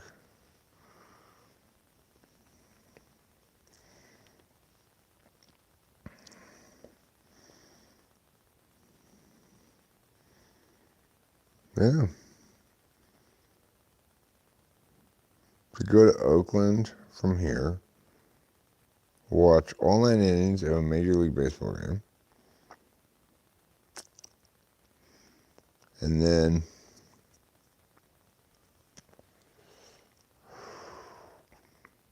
come back here, also go to the mushroom store, all in just 10 hours. That's kind of remarkable. Considering it takes 6 hours just driving to get from here to Oakland and back, somehow squeeze in a full Major League Baseball game and still make it back within 10 hours. It seems impressive.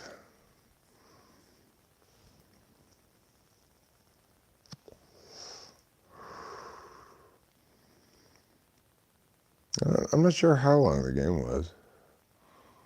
Started at 6:45.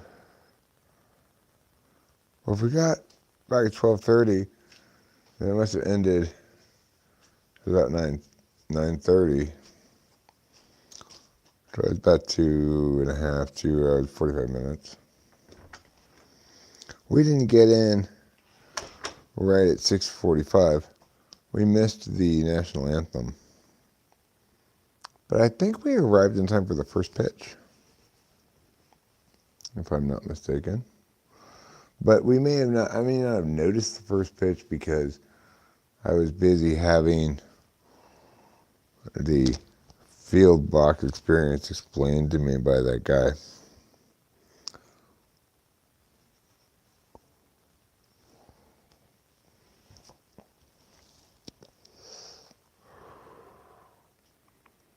It's pretty sweet. Yeah. But it's like, and that's an experience of going to an A's game. It's possible for a regular person to do that at an A's game. It's not possible for a regular person to do that at any other game, any other stadium, I'm sure, without it being a lot more expensive. So, and probably also hard to get those seats sometimes if you're talking about a big ass team like the Dodgers or the Yankees or something.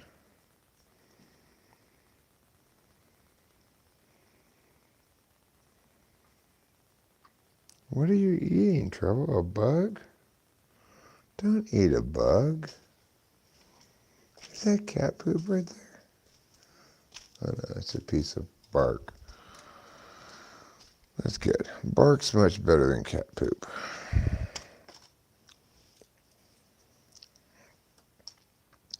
Bark, I can just leave that piece of bark there even. I don't even have to pick up the piece of bark.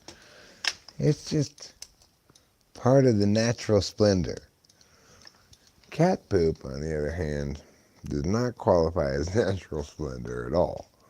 It's the opposite of natural splendor. It's unnatural, desplendorful.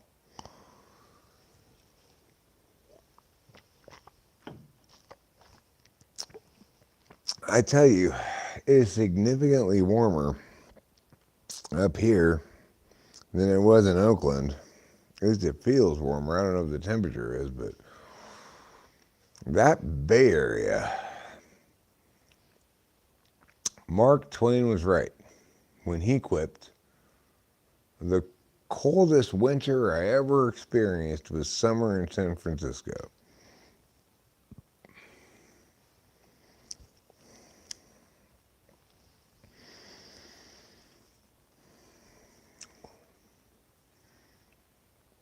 And we went on such a hot day too. This is the thing that makes it notable. Today was very hot. It was 98 degrees at the bottom. It was probably 100 in Merced. 81 up here.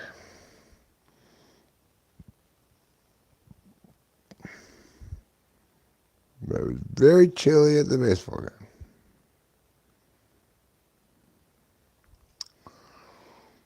Because you're right on the bay, you know.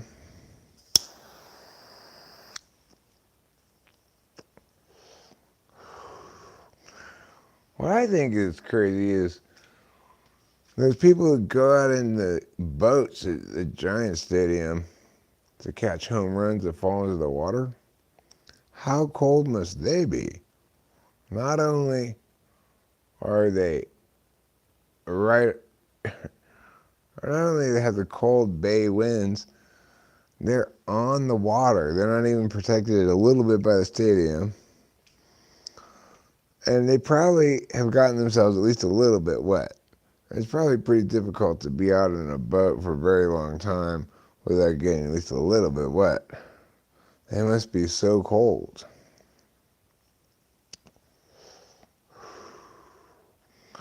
And probably most of those boat people don't get a home run, maybe ever, you know. You probably have to go out on a boat many times before you're going to get a home run. Because even if a home run comes, there's a lot of other boats that are trying to get the same thing.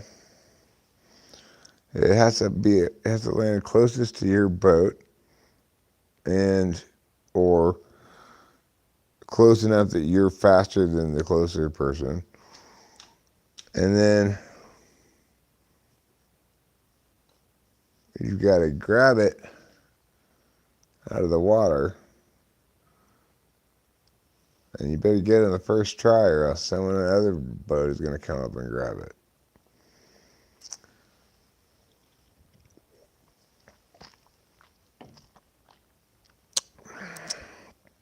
One of the fans in attendance near us got a souvenir ball to take home, was handed to her through the net by an A's employee.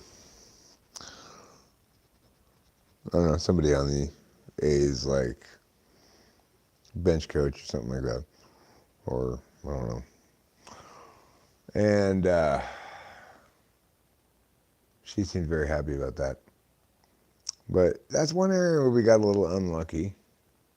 We were perfectly situated to get a foul ball, because any foul ball that would have hit the net in front of us would have filtered right down to our feet, because there was a gap. The net was such that a ball would easily fit through the bottom of it, come to you. And in most baseball games, I bet at least one foul ball is hit into that third baseline net where we were sitting. This game, not a single one. So we got a little unlucky in that regard. You could say we got a little unlucky that the A's lost, but I fully expected the A's to lose. I've seen enough games to know that the A's weren't going to win. But I do feel like, you know, if you sat there for 5 games, you definitely get a foul ball, I think. Of course, in the field box we were in, it was so sparsely attended that even that box wasn't but half sold. So if it was all the way sold, then, well, you have more competition for that foul ball. But it's like the way it was, if a ball had hit this side of the net, it would have been filtered straight down by the net to our feet where we were sitting. So we wouldn't have even had to have any skill to catch it or anything. And that's good, because I'm glad to have that net there. I didn't realize how little attention I didn't know how little attention I was going to be paying to things in the baseball game. Mushrooms tends to make me easily distracted. I wasn't tripping very hard, but I was still like live streaming, talking, you know, enjoying the general environment. Rachel was much more into the game. Like, she was caught up into the flow of it, cheering and stuff. I was more delighted to be amidst the camaraderie of such a small group of people. But I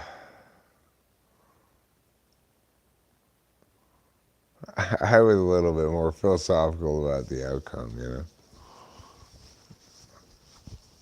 And you got to be pretty philosophical when you're rooting for a team that's 9-34.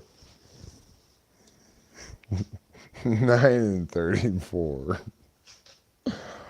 But you know what? My magic's already begun working on Shea Langoliers. Keep an eye on him. See how his career develops. From this day forward, you're going to see a Shea Langoliers who, by the time I'm done with my magic, his wrist shot,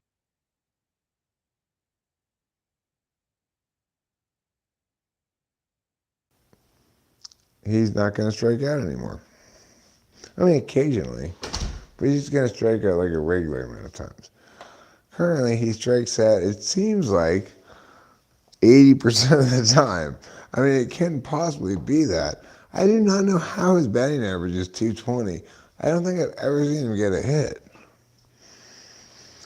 But he must have like loaded up in one of those one games where A scored a shit ton of runs or something. And other than that, he hasn't really done anything. I don't know. But I do know that I am going to magically solve his problem. Because I think he has a magical problem, so it needs a magical solution.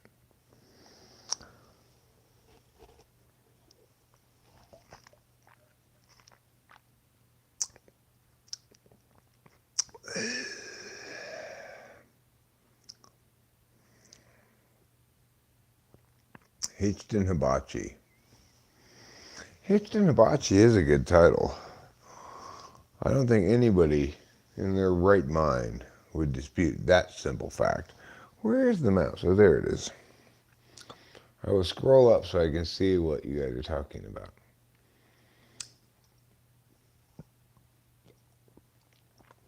When are you getting married? July 8th.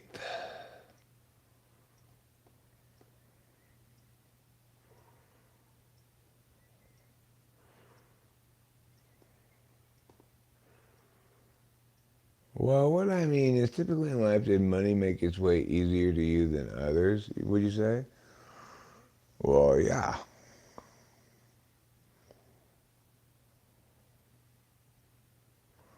And Alan Reed says, I'm here in California, and I would say money does make it easier in life to do the things you want or take care of certain practical things that matter, but it wouldn't make you happy if you didn't have anyone to share it with. Well, that's true. But I mean, it's kind of misleading to say that. It's like, if you are alone, you're going to be sad. Money here is irrelevant to that equation. But as such, money's irrelevant to that equation.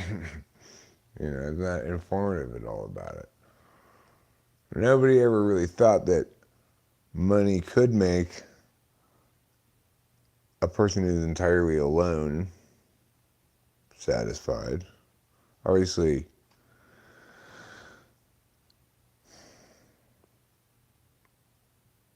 people need friends or family or some important people in their lives who care about them and they care about.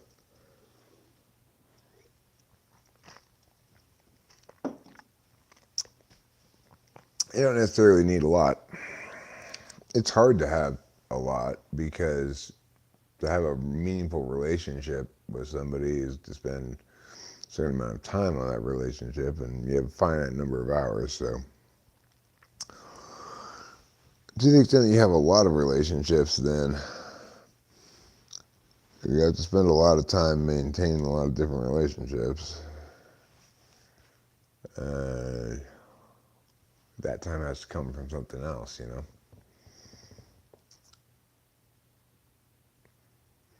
Alan Reed, since you're here in Cali, you must, in fact, be aware that California knows how to party.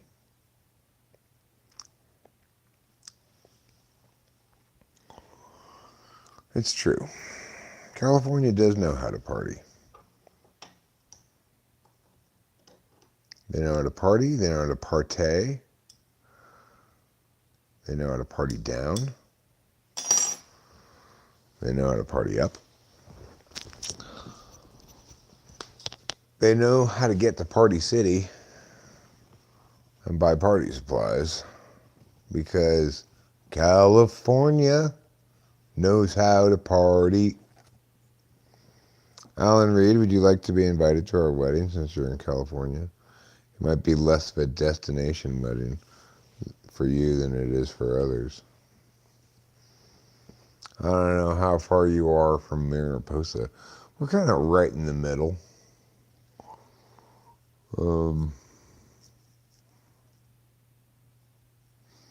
I wonder if we're further away from Mexico or Oregon.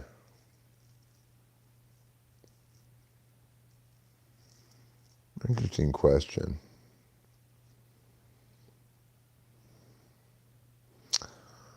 Is our house further from Mexico or Oregon?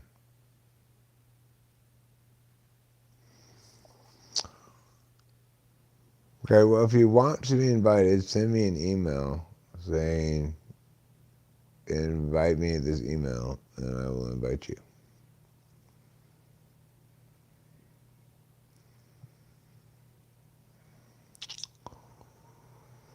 If you live in, say, Visalia, well, you're quite close. If you live in, I don't know, Oakhurst, you're remarkably close.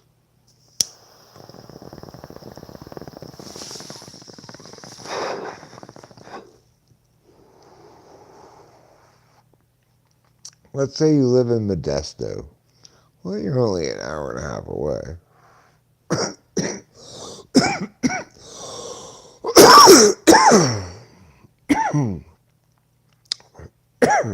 Fresno, hour and a half. Let's say you live in Bakersfield. We're looking at about 2 hours, 15 minutes. What about Los Angeles? Well, 4 hours and a half. Let's say you live in Oakland. You're about 3 hours from us. Let's say you live in Sacramento. You're about 3 hours from us. Let's say you live in Shasta County. You're probably about 4.5 hours from us. Maybe 4, depending on where in Shasta County you live. Let's say you live in San Diego. Well, probably looking at 6.5 hours.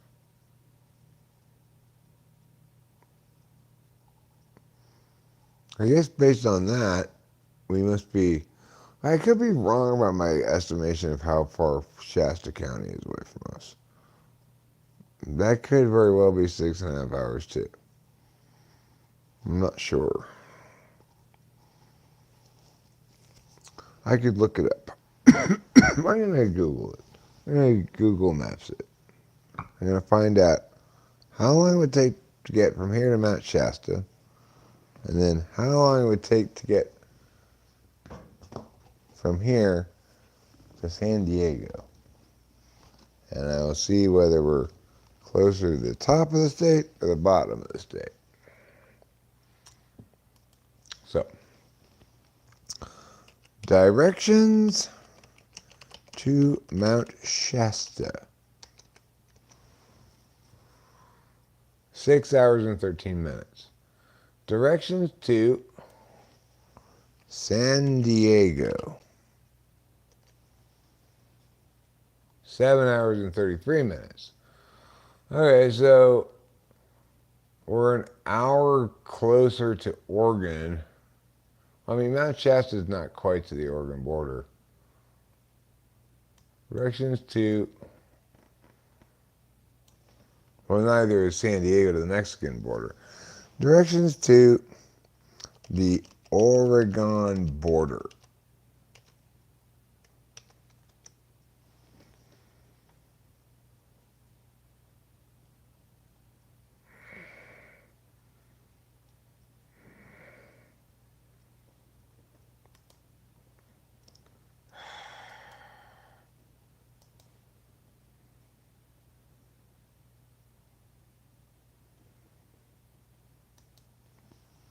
Oregon.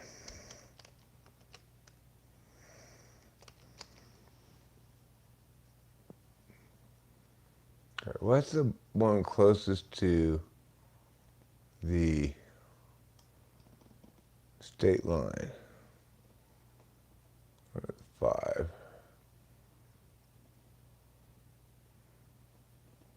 All right, so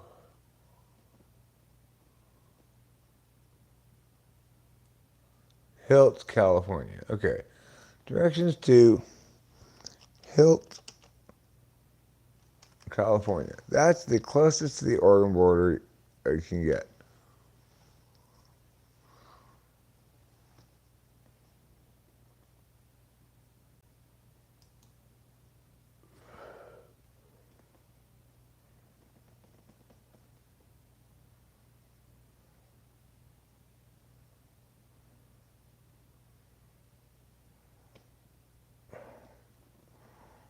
Just stop bugging me though. Yes, I want Hill, California. Directions.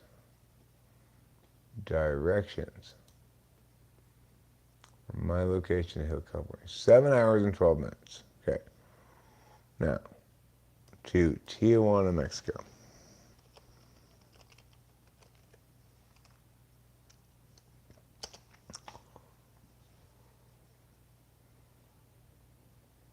No, not that.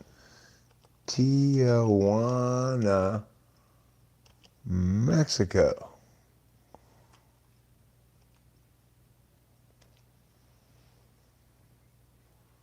Eight hours and 12 minutes. So, 8 hours and 12 minutes to Mexico. 7 hours and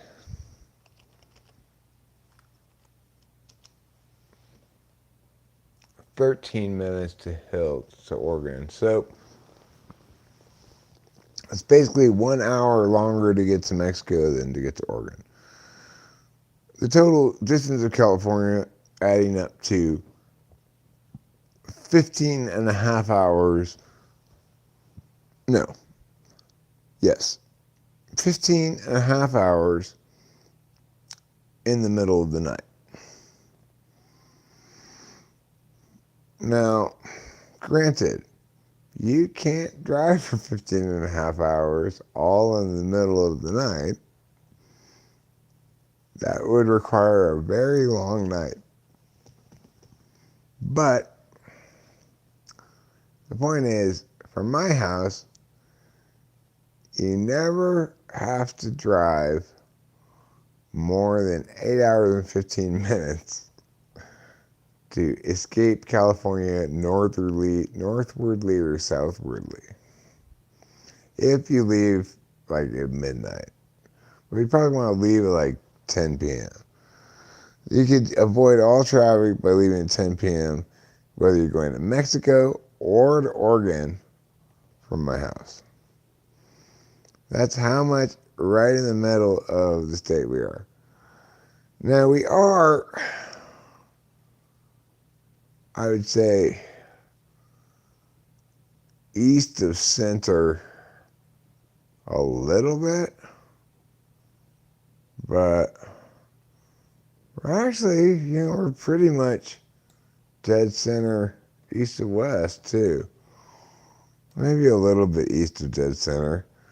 When you factor in Monterey Bay, which is a little scoop out of the west side, we're probably pretty close to dead center from the Nevada border and the ocean.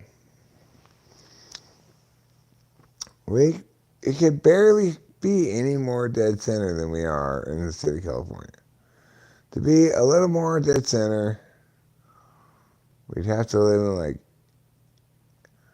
Angels Camp. Angels Camp would probably put you square in the middle between Mexico and Oregon. It's about probably 30 minutes. Well, maybe it's more than that based on this map here. What you want to do, of course, is go 30 minutes north of where we are and just a little bit west. That might be like Coulterville. Coulterville actually is probably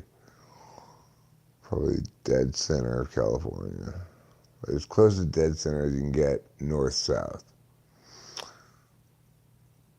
That would be my guess. And I know you guys were really, really wanting all of this explanation about how dead center in California we were. But you got it. Rumor has it that Clubby, SFP, and Melissa Squawks are having their wedding on July 8th as well and streaming it to compete with you. That would be interesting, for sure.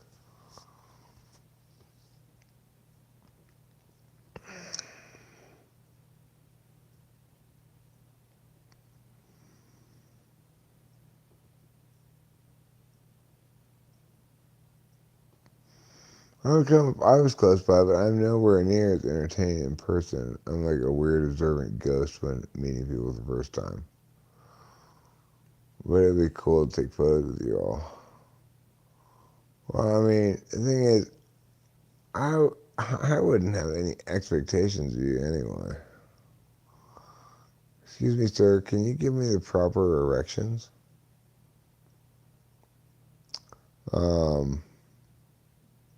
I'm not sure how to make them proper. I don't know what causes an erection to be proper or improper. I guess it would depend on the context.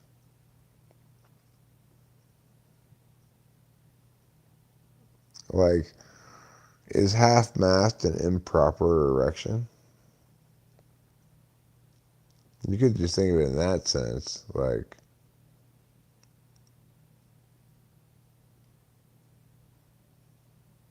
now that's a proper erection. But I prefer to think of it as, like, Tea Party proper.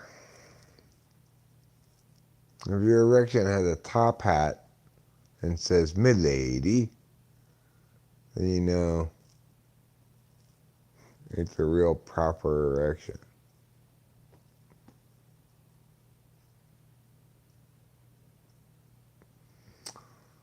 And obviously, if you're going to have an erection, might as well make it a proper one. Otherwise, somebody might accuse you of being uncouth.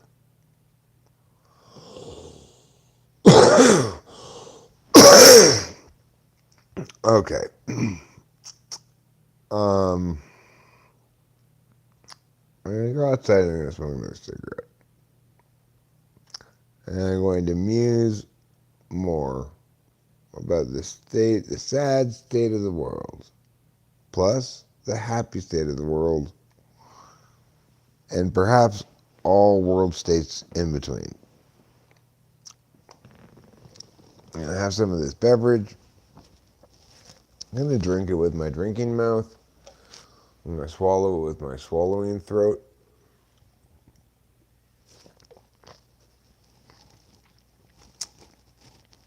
And I'm going to render it useful to my body with my liquid dispensing machine.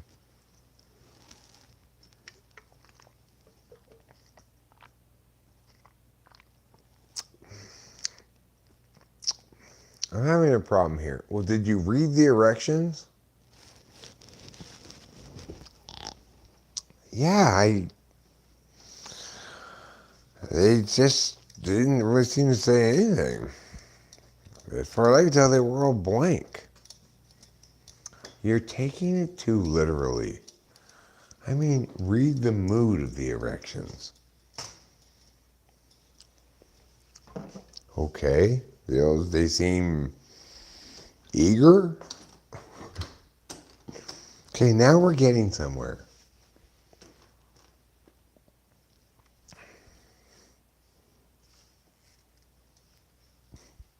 If you had to assign a mood to erections in general, I think the correct mood would be eager. Is eager a mood? I think eager is a mood.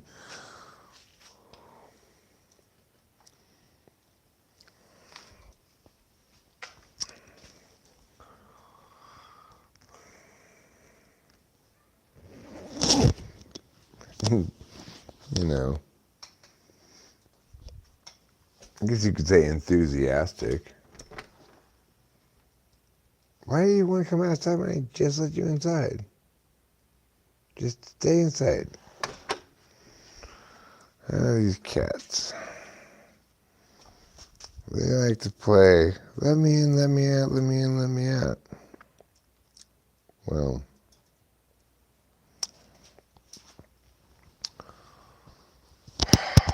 you know, of course they're never going to learn their lesson because I just keep letting them in and out.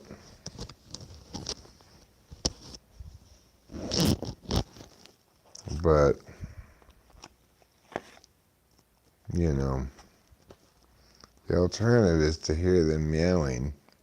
So, I don't really have any choice. Nobody wants to listen to their cat meow at the door and pretend not to hear it or something.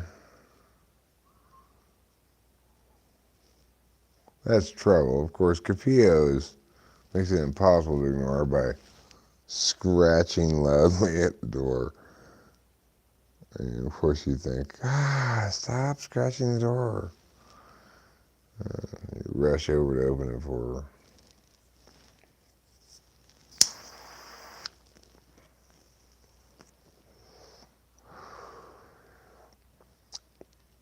If you want to scratch my lover, you gotta stop saying meow.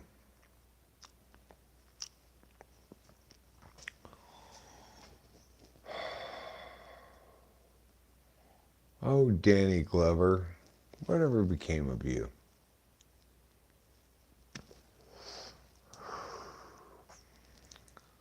Do you still hang out with Bruce Willis now that he has dementia?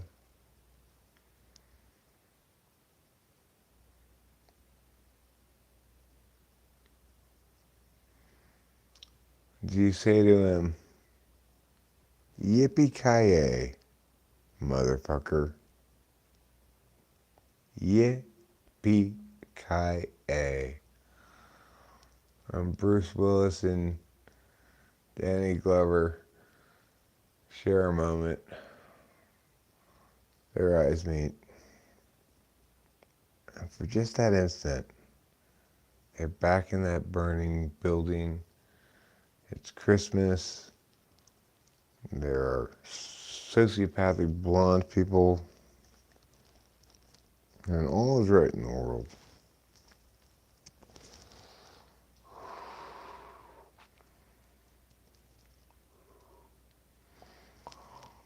But unfortunately, no amount of magic can save Bruce Willis.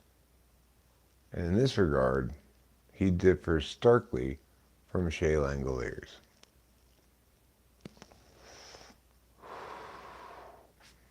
Because Shea Langoliers suffers from a chakra-related disorder, and that's treatable with magic.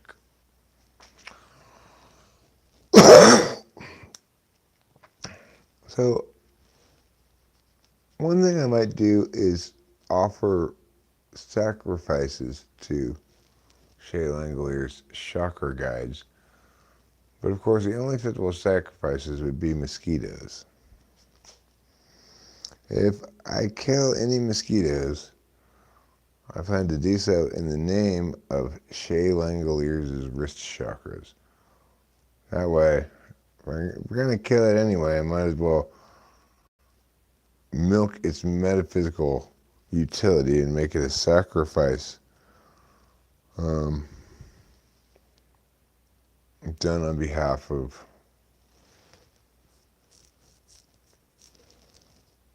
we just call him SL for short. Done on behalf of SL's chakra cloggage problem.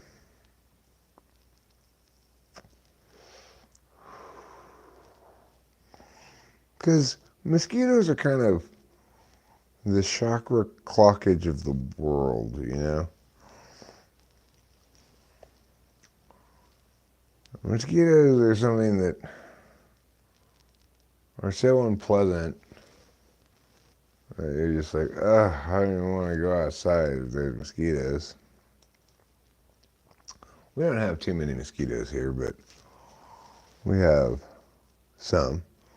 I'm sure all over California it's more mosquito-y than normal because of the wet winter. And,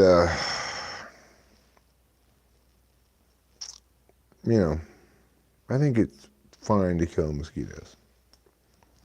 After all, they're trying to suck your blood. It's war.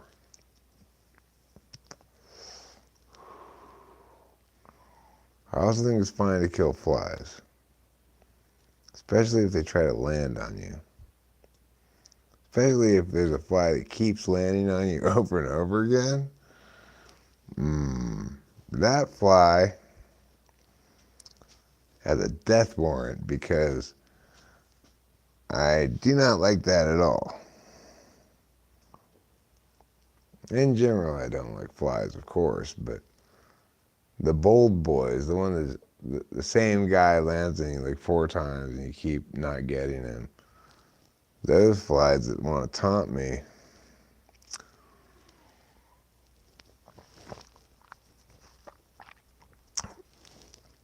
I almost always get them eventually. They regret it. But anyway, the point is I think it's fine to kill mosquitoes and flies. And I even think it's fine enough to kill big spiders in the house because I don't want to have to carry them outside every time. Although I don't squash them, I vacuum them up. It feels less like I'm killing them. Yay, I made it into the ashtray. That happens maybe 50% of the time. Maybe a little less than that.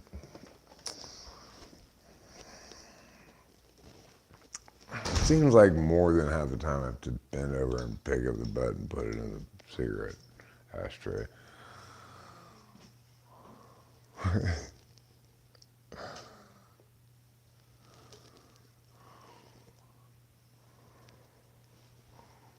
I don't usually pay attention to politics, despite watching some debates that can be quite difficult to listen to. Well, most debates are ridiculous.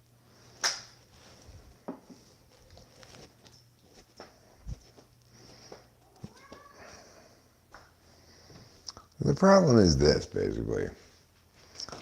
Adult discourse on politics is boring.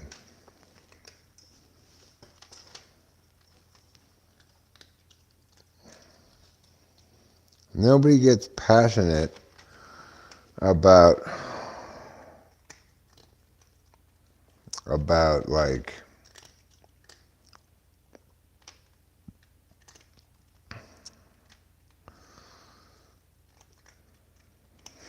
about I don't know, tax incentives for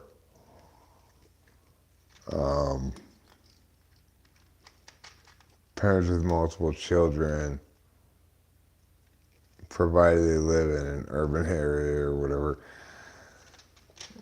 People vote for candidates that they think share their team affiliation, and then what they end up getting is shit like that, But nobody actually gets passionate about that. The thing is, if you want to have an adult conversation about politics, you've got to put aside all the emotionally satisfying stuff that people tune into politics for, mostly, like Biden bashing, Trump bashing, whatever.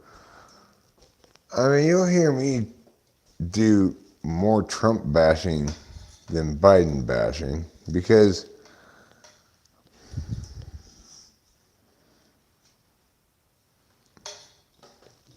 well,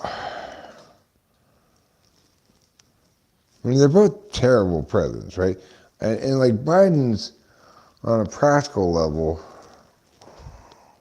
a worse president because, in this moment in history, because it was his presidency that cued Putin to invade Ukraine. Kitty, no. You are not going to attack my microphone cable, and that's it. Just going to have to get over that idea right now. Just get over it, I said.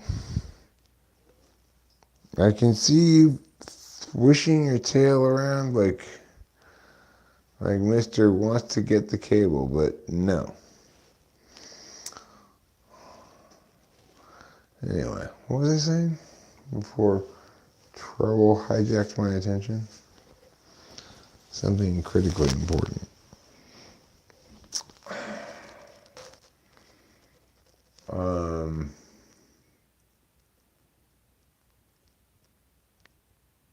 I don't remember what it was.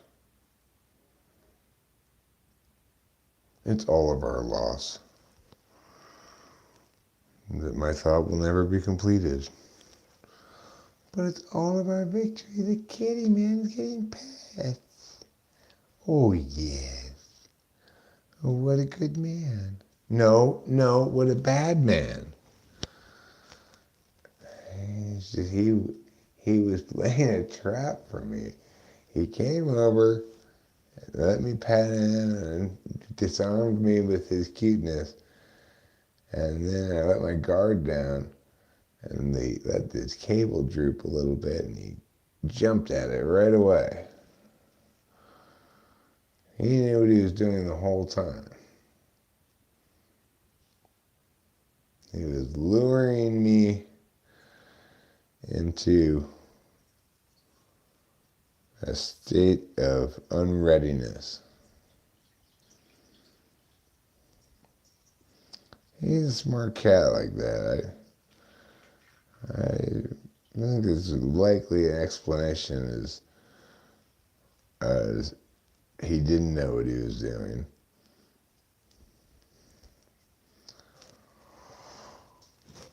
He's smart and he's savvy. He's also sharp, bright, a little bit manipulative, a little bit sociopathic, maybe a lot of it. He seems to like to assert his physical dominance over his sister a lot, which obviously isn't healthy behavior. But I know he had a rough upbringing and everything. But it's like, just because you have cat AIDS doesn't mean you can attack your sister.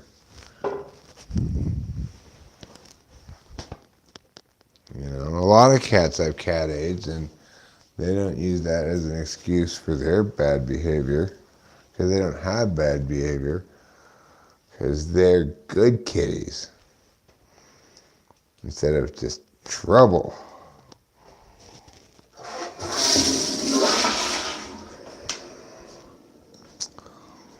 Well, you take the good with the bad when you love a kitty.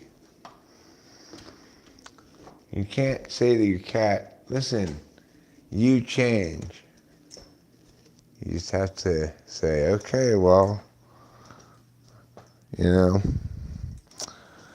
I love you for who you are. And I'm not going to judge you for your cat AIDS. And I understand that when you grow up on the streets, well, that's why he's the Lord of Love and Violence. Anyhow, I think I'm going to go to bed right now. And the reason is because absolutely fucking exhausted. I can barely keep my eyes open. And I don't really want to go to bed because I know this is the tail end of all the Adderall's gone, so I took the rest of it today. I'd rather ride it out for as long as I can be up, but I don't know, I'm feeling pretty crashy.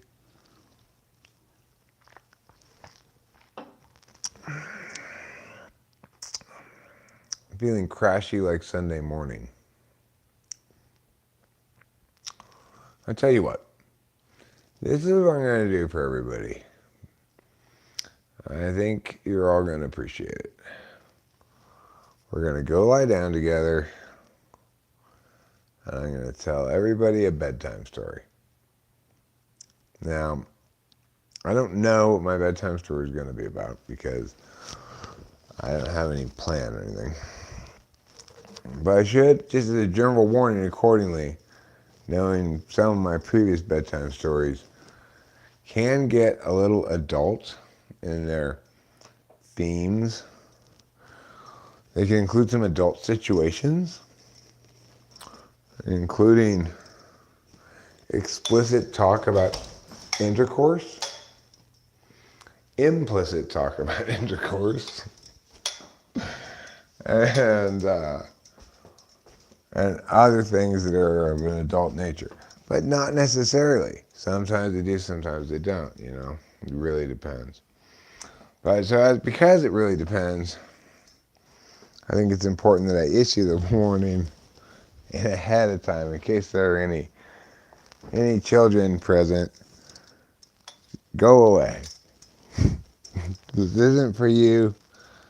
This is grown-up stories potentially. If it's not, then, well, you missed something that could have been for you. But if it turns out to be, your innocence will have been protected. Okay. Now, bedtime, as we all know, is a special time for everyone. It's a time for reflection, a time for relaxation, a time to take off your jacket, take off your belt. You don't want to sleep with a belt on. Take off your flip-flops. You don't want to sleep with flip-flops on. What about your pants? Your pants are fine. You can sleep with pants on, no problem. If you can't sleep with your pants on, your pants aren't comfortable enough. Truer words have never been spoken. Okay, now, let's lie down here in bread. This is wonderful bread. Bread I brought to here from Arcadia. And it's the most wonderful bread in history. Oh, thanks, Eric. Oh, Bread, you're here to join us. Yeah. Rachel's not sleeping with you tonight? Well, she went to bed upstairs because we had a long day. Oh, well, it's really good to see you. It's good to see you too, Brad. You're so wonderful. All right, now it's time for the bedtime story. Are you telling it to me? No, Brad, I'm telling it to the people on the internet. Oh, okay, I'll be quiet. Thank you. Okay. So, once upon a time,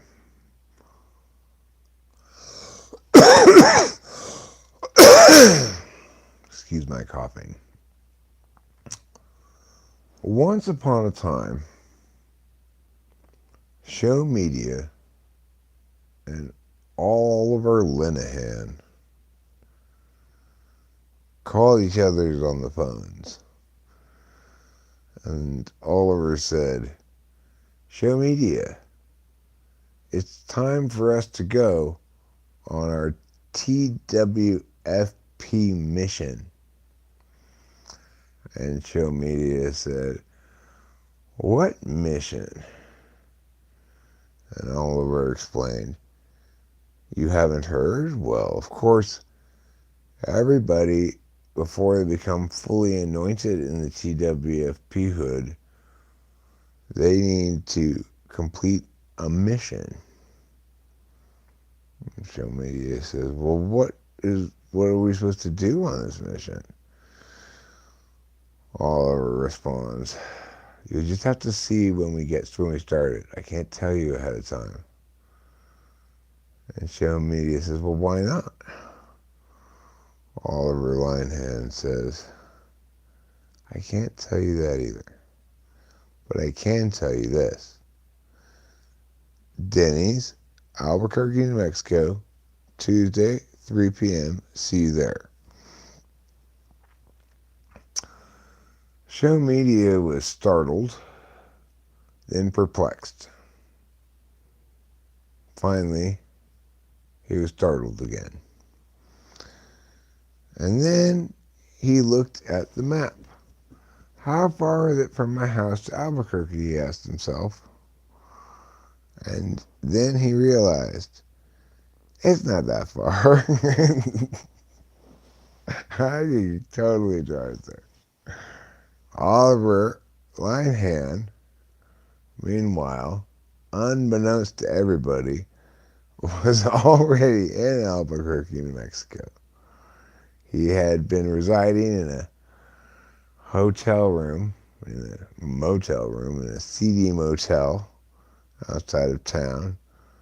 A motel that was just a failed attempt at recreating the golden era of Route 66, but was just a half-assed retro postscript, not even vintage. It was inexpensive, sure, but that's not why Oliver stayed there. He knew he needed to stay hidden. Powerful people were looking for them. Powerful people with resources and the ability to hire finders of the first order. He had had his phone turned off for the entire duration of his stay and didn't plan to turn it on again until after he met up with Show Media.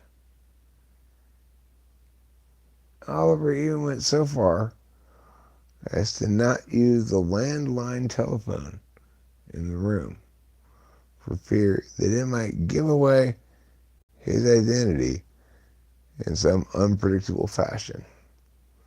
Instead, he simply sat on the bed and watched cable television. Mostly, he watched FX. Didn't really matter what was on the channel. He was just committed to that channel. He decided early on in his day, he said, I'm just going to pick one channel on the TV and really, commit to, like, that's my channel. I'm going to treat a channel like my relationship partner. I'm not going to try to change channels periodically and see what's on other channels. I'm going to be true to my one channel. And for some reason, he chose FX. He didn't really regret it exactly because, after all, he didn't know what was on any of the other channels. Anyhow, at long last, the day arrived. And Show Media arrived about an hour early because, it was a fairly long drive and he timed it to arrive at least a little bit early, and, he hit less traffic than he expected, so he got there like an hour early, which isn't that bad though, he figures. So he gets out of his car, and the Denny's is across the street from this kind of cute, boutique-y, kind of themed out looking like bunch of little shops and art galleries and stuff. So he walks over there and He's just kind of looking in the windows of the places, and then he sees this one southwestern themed art gallery that's got some pretty cool looking pictures of cactuses and stuff. So he just goes ahead and wanders in there. And there's a young lady behind the counter, and he recognizes her immediately. It's Mac Daddy. And he says, Mackenzie? And she says, do I know you? And he says, well, you do, actually. I'm Show Media from Talking to Fans People. And she said, oh, really? Show Media, huh? And then she gets suspicious. How do I know you're actually Show Media and not just some creep who's pretending to be Show Media in order to get in my pants? And Show Media says, well, how exactly would such a creep know about Show Media unless he were Show Media or another person around talking to fans people? Mackenzie finds this point convincing enough, so she agrees to leave the matter of the authenticity of Show Media's identity as an, a as inadmissible as evidence, basically. So this is a great relief to Show Media, obviously, who then says, well, what, do you work at this store or what? And she says, well, yes, today. I am making my way to a Denny's later, and I needed a little extra money. And I saw they had a sign out in front. We'll hire anyone to work just today for $500. So I said, okay, I'll just go to get that job. And I applied, and she took me right away. And now, yeah, I got to work here till the end of the day. And then Show Media says, well, isn't the Denny's meeting at 3 o'clock? And she says, yeah, but that's tomorrow. And then Show Media is shocked. He's like, are you shitting me? Tomorrow? I thought it was an hour early. Really? I'm 25 hours early? And Mackenzie says, yeah, I guess. Unless maybe Oliver Linehan is having one meeting with you and one meeting with me on different days. And so then Show Media says, well, that's possible. I didn't even know you were going to be at the meeting. And then Mackenzie said, well, Oliver told me you were going to be at our meeting. And then now Show Media thinks, well, probably then he's not at the Denny's. But just to be sure, Show Media decides to go to the Denny's to see if maybe Oliver is there. After all, the hour early has now been used up chatting with Mackenzie, looking at these little stores and stuff. So, it's time to meet up at the Denny's. So he's going there. He's hungry anyway. He didn't eat because he knew he was going to have this meeting at Denny's with Oliver. So he figures, I'll just sit down and eat, Oliver's not there. But he walks in, and he does see Oliver there. And Oliver's talking to a man with white hair that he doesn't recognize, that Show Media doesn't recognize. And then Oliver turns around and sees Show Media, and he stands up and he says, what are you doing here? You're not supposed to be here till tomorrow. And Show Media says, but what's going on? And Oliver says, just get out of here. And then the white-haired man stands up and says, yeah, get out of here. After Oliver says it. So Shea doesn't know what to make of any of this, but he does know that he's not welcome, so he gets out of there. And then he goes back to the store where Mackenzie's working. And he gets in there, there's no sign of Mackenzie. It's just an old middle-aged lady in the store. And she says, hello, can I help you? And Shea says, can you tell me where Mackenzie went, or is she going to be back? And the lady says, Mackenzie? I don't know who you're talking about. The lady was just here working here. I'm sorry, there's no lady working here today, just me. My name's Margaret. Maybe that sounds a little bit like Mackenzie. And Shea, his jaw drops. He's like, what the hell is going on here? First, I was sure my appointment was for today, but I could be wrong about that. Then I talked to Mackenzie. She had an appointment with him too. And now this lady is saying she never even heard of her? Mackenzie told me she got hired by this lady to work here just today for $500. How could this lady say she never heard of her? But as far as Shea could tell, the lady didn't give any cues of lying or like look sweaty or nervous or anything. So he wasn't sure what to make of it.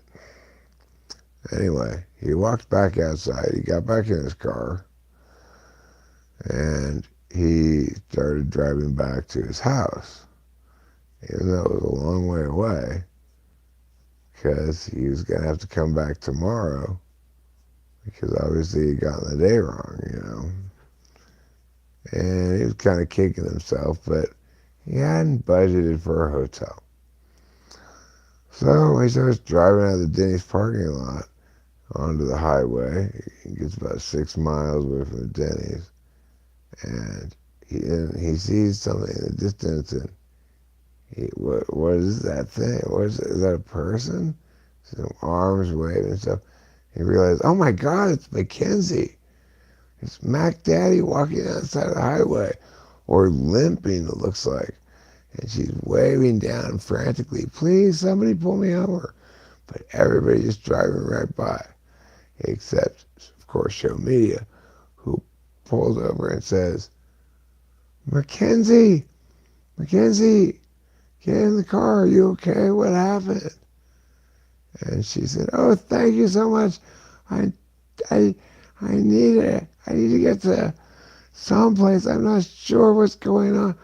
She's really confused. And Shea says, what happened to you, Mackenzie? And she said, how do you know my name? And Shea says, I'm Shea Media, remember? She says, Shea Media? Like I'm talking with famous people? And he's like, yeah, we talked earlier today. Don't you remember? She's like, like, what were you doing right before this? And she says, I'm not really sure. I guess it's kind of all foggy. And he said, look, I know there's a lot of fog right now. That's not what I'm asking you about. I want to know what happened to you before now, not the meteorological conditions. And she says, oh, I'm so sorry, I misunderstood. What happened was, I was somewhere this morning, I was having bagels. The next thing I know, I was walking along the side of the highway. It feels like somebody kicked me in the back of the calves. That's how sore my calves are. Plus, I've got a blister on my left heel. And these underwears I'm wearing, they have chapped my left butt cheek from all this walking, I guess. So I've been probably walking for a long time, but I don't remember anything after the bagels. So Show Media says, well, first of all, let's start driving now. Get in the car and let's start driving away from the spot. So she gets in the car and they start driving down the highway. And he says, would you like to smoke a joint? She says, that would be wonderful. Boy, thank you. And they're smoking the joint. And he says, so you were eating bagels and then she said, yeah, I'm not sure what. Well, where were you eating bagels? And she said, I was eating them at a Goldstein's Bagels at my house in North Carolina. This morning? He said, yeah.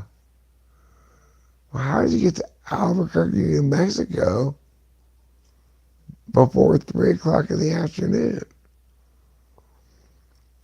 I mean, I guess if you flew, I definitely don't think I took a plane today, Mackenzie said.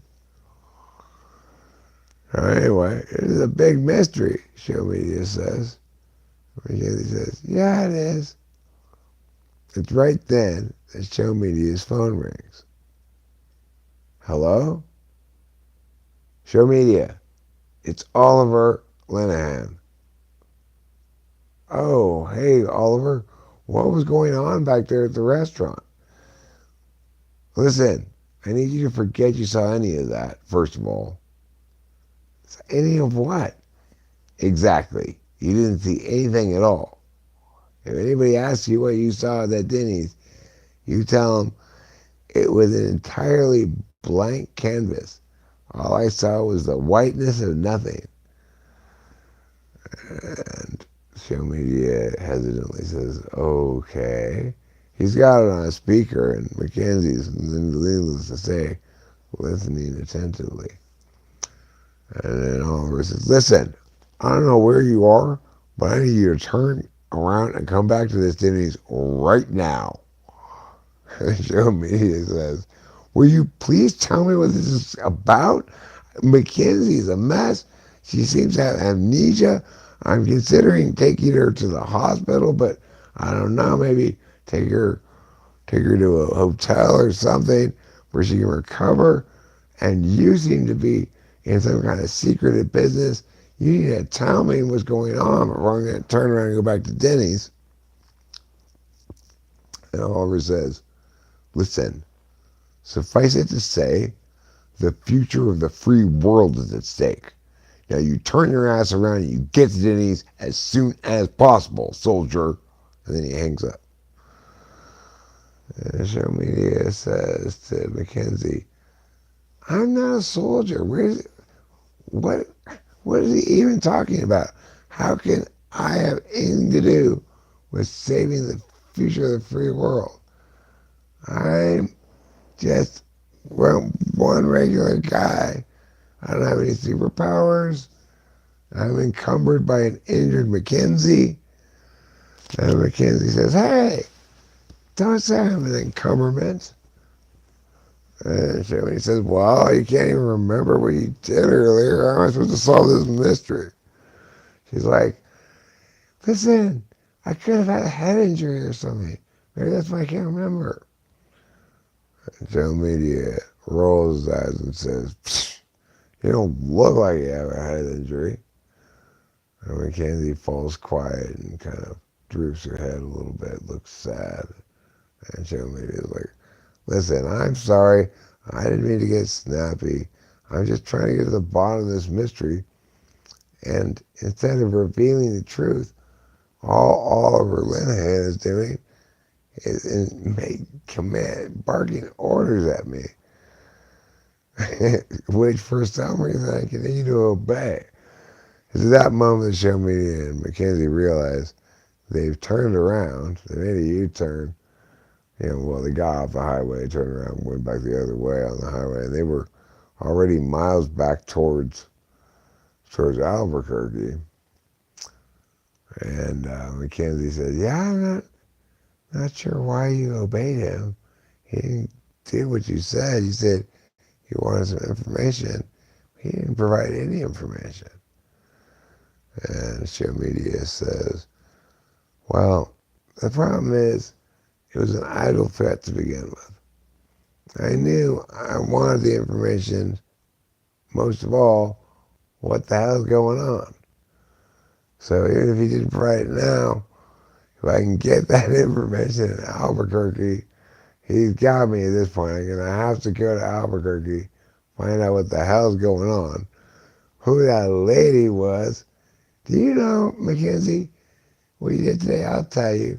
You worked at Albuquerque Art Gallery in place with an old lady for $500, and all you had to do was work there one day." And she said, "That job sounds too good to be true. Well, especially when I really needed money because I have a meeting with Oliver Linehan tomorrow at Denny's." And at that point, Show Media realized he may have made a critical mistake.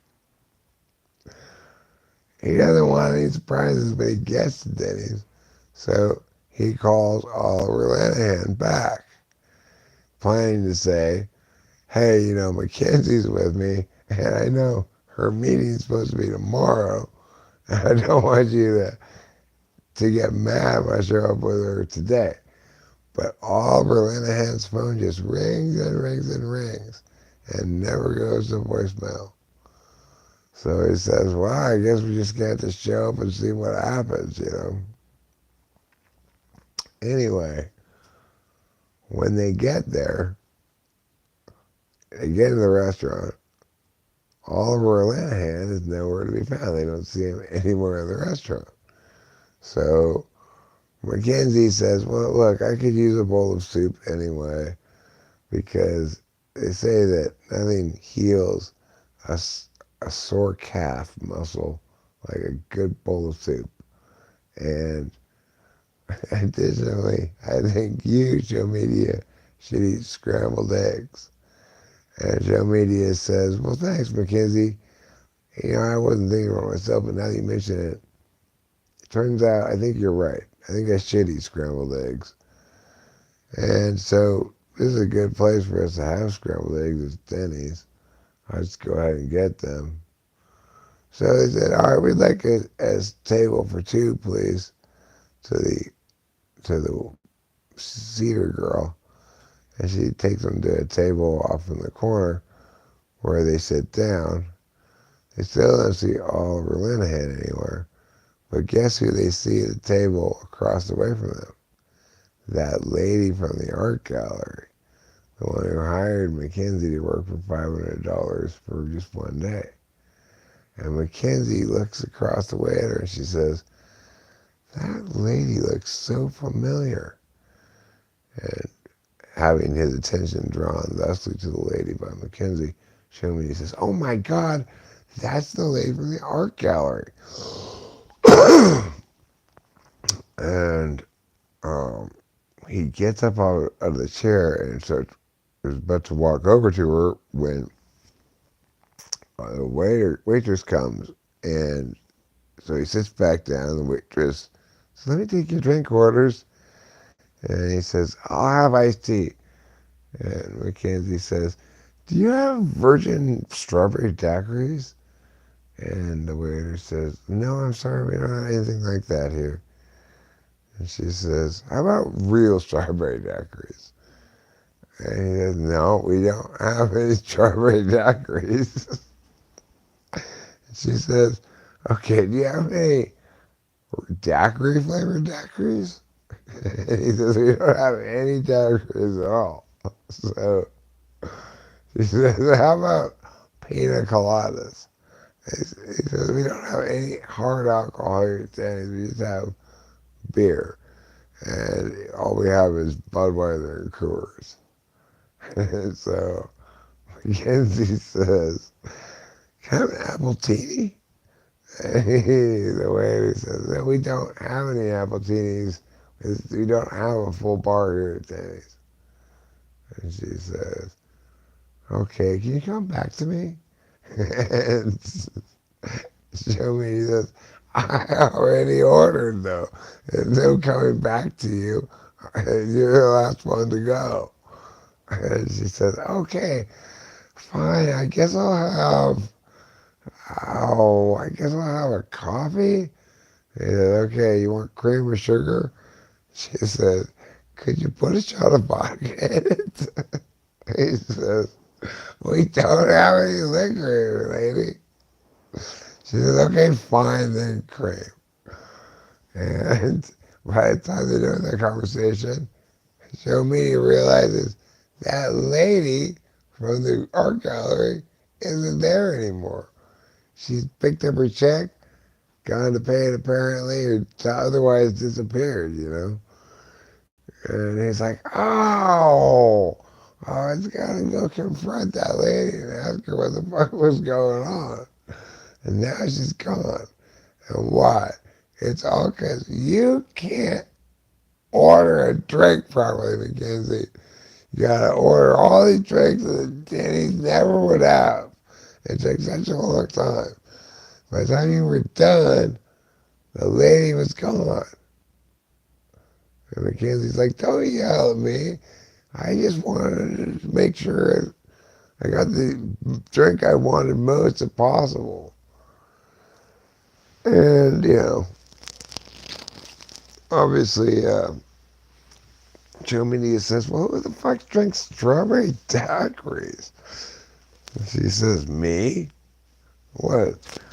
You got something against daiquiris?"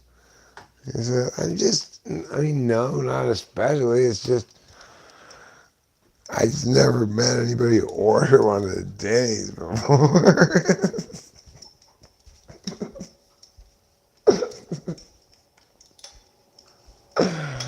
And then, finally, after their food came and they were all done eating and everything, that's when Oliver Lyman shows up.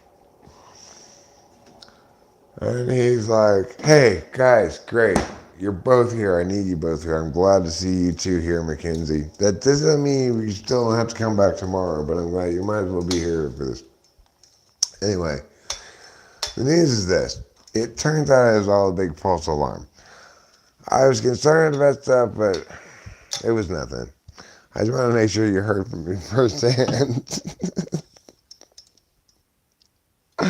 Needless to say, Cheryl Media and Mackenzie felt like that was kind of anticlimactic after all the the big uproar. And somebody said, "Well, you gotta explain who that white-haired guy was." And Oliver said, "Oh, I mean, if I remember correctly, his name was Stan. He was just sitting at the counter next to me. We chatted a little bit about local sporting teams. Well, he told me a bit about his grandkids, and other than that, we didn't really talk much, and we just sat next to each other at the counter." And she showed me this. "Well, why did you get up and scream at me to leave then?" Howard said, "Well, we weren't scheduled to meet until tomorrow."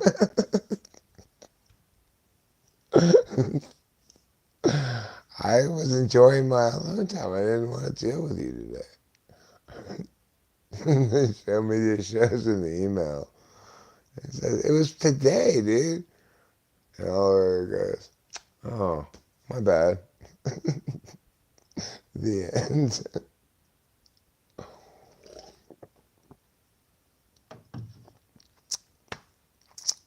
So I hope you all enjoyed that story.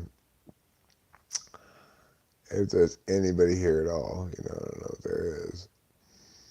But I enjoyed telling that story. It's been a long time since I've done a bedtime story.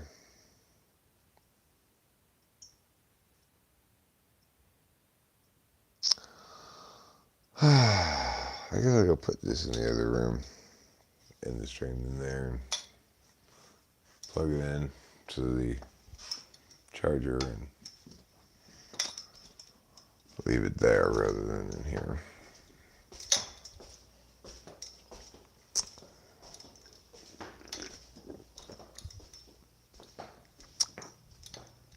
And then I'm off to see the Bed Wizard, the wonderful Bed Wizard of Oz.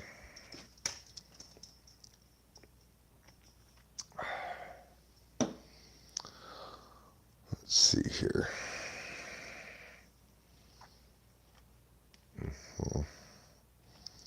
Let me do this.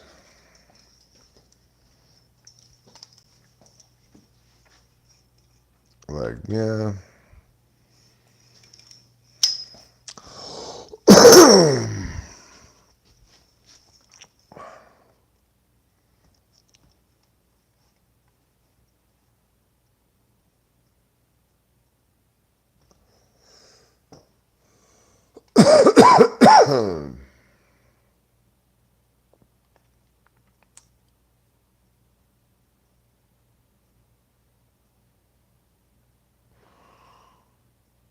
Good night, beloved friends, and good luck.